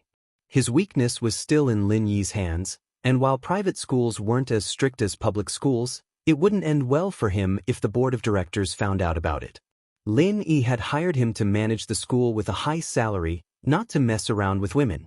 Jifeng patted Lin Yi's shoulder before he left, telling him not to go overboard with his relationship with Tang Yun, at least not to put him in a difficult position in school. Lin Yi could only smile bitterly, not bothering to explain. He knew that Jifeng wouldn't believe him even if he did. Most of the other students were back in class by the time Lin Yi got back. Pin Liang was talking to Meng Yao about something, but Meng Yao didn't want to talk to him. Pin Liang wasn't discouraged, however. As far as he was concerned, he didn't have any competitors in school yet. He was the only one who was good enough for Meng Yao, so he wasn't worried at all. Lin Yi didn't bother with him either. Harassment like this wouldn't do anything to Meng Yao, so Lin Yi didn't bother with him. Boss, what's up with Mr. Wang? Is it because of the fight the other day? Kong Xiaobo was a little worried. After all, he was involved in the fight. No, it's about my transfer. Lin Yi didn't mention Huaijuan's situation to Kong Xiaobo. Lin Yi couldn't tell him everything. Oh, that's good.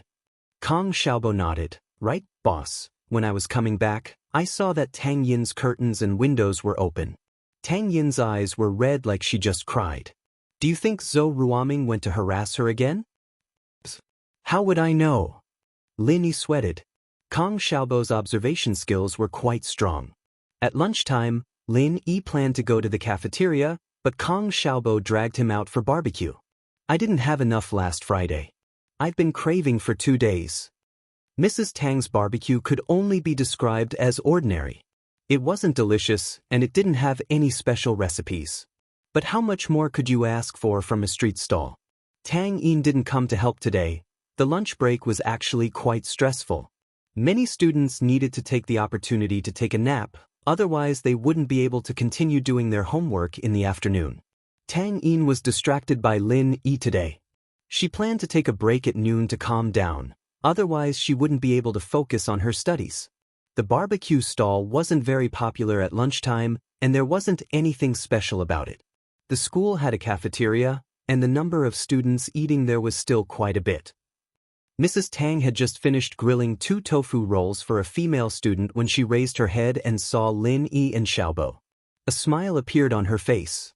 Lin Yi, you brought a classmate here to eat. Yeah. Lin Yi was a bit embarrassed. It was Kong Xiaobo who wanted to eat, but it turned out that he was the one bringing a classmate. Tang Yin had just said that he was using the opportunity to please her mother. Auntie, how's business? It's a Monday. Mrs. Tang shook her head. There aren't many people today. We just opened not too long ago. What do you want to eat? I'll prepare it. 20 mutton skewers, 2 lamb chops, 2 chicken necks, 2 tofu rolls, 2 bottles of beer. The same as the last 2 days, Kong Xiaobo was the type of person who didn't like to change the way he ate. Let's skip the beer, we still have class in the afternoon. Lin Yi had Wang Jifeng as his backing, but since he decided to enjoy his student days, Lin Yi didn't want to be too special. Lin Yi could drink like water, but Kong Xiaobo couldn't. I'll skip it then. Kong Xiaobo scratched his head. He wouldn't dare drink without Lin Yi's encouragement. Mrs. Tang was a bit surprised. Wasn't Lin Yi one of the big 4? He taught Zhou Ruoming a harsh lesson on Friday, and it wasn't fake. Why was he so hesitant to drink a bottle of beer? Zhou Ruoming and the others wouldn't care about that, right? They could drink whenever they wanted. But thinking about it, Mrs. Tang realized that Lin Yi didn't have the bad habits of those bullies. He was respectful even when he disagreed with her. It seemed that rich families had good upbringing as well after all. Not all of them were like Zhou Ruoming, arrogant and overbearing. Mrs. Tang had a good impression of Lin Yi the last few times she saw him. Soon, the barbecue was served. They were the only one at the table, so they didn't need to wait. As Kong Xiaobo dug in, Lin Yi picked up a chicken neck skewer and took 2 bites. Then he said to the bored Mrs. Tang, Auntie, you can actually make the chicken neck New Orleans flavored. That would make it a specialty and your business would be better. That's true, but I don't know how to do it. Mrs. Tang smiled bitterly. It's just a small stall, what's so special about it? That's not necessarily true. A lot of stores start small. Lin Yi said, actually, you don't need a recipe. You can buy the marinade online. If you don't know how to go online, you can ask Tang Yun to buy it for you. When Lin Yi was living with that greedy old man in the mountains, he often bought things for him online. Really? Wouldn't it be expensive? Mrs. Tang didn't know much about this, but she was a bit tempted by Lin Yi's words. Who didn't want to have a better business? It wouldn't be expensive, but it would definitely increase the cost. Lin Yi said, but if you don't think it's troublesome, you can make it yourself. I've studied the recipe, and I'll write it out tonight. I'll bring it to you tomorrow. It's just some sugar, chili, and other common seasonings. You can buy it at the wholesale market. That's great. Thank you in advance. I'll make it myself. It's a small business and I don't make much money. Mrs. Tang was a bit excited. She didn't expect Lin Yi to have studied the recipe. It's nothing, it's just a small matter. Lin Yi shook his head. Then I'll ask Yin to get it for you tomorrow. I'll treat you when I make it. Mrs. Tang's impression of Lin Yi was even better now. The more she looked at him, the more she felt that Lin Yi was a good kid. Although he came from a good family, he was never arrogant or despotic. He was polite to people. But she had never seen Lin Yi's arrogance before. When Lin Yi got cocky, he could poke a hole in the sky.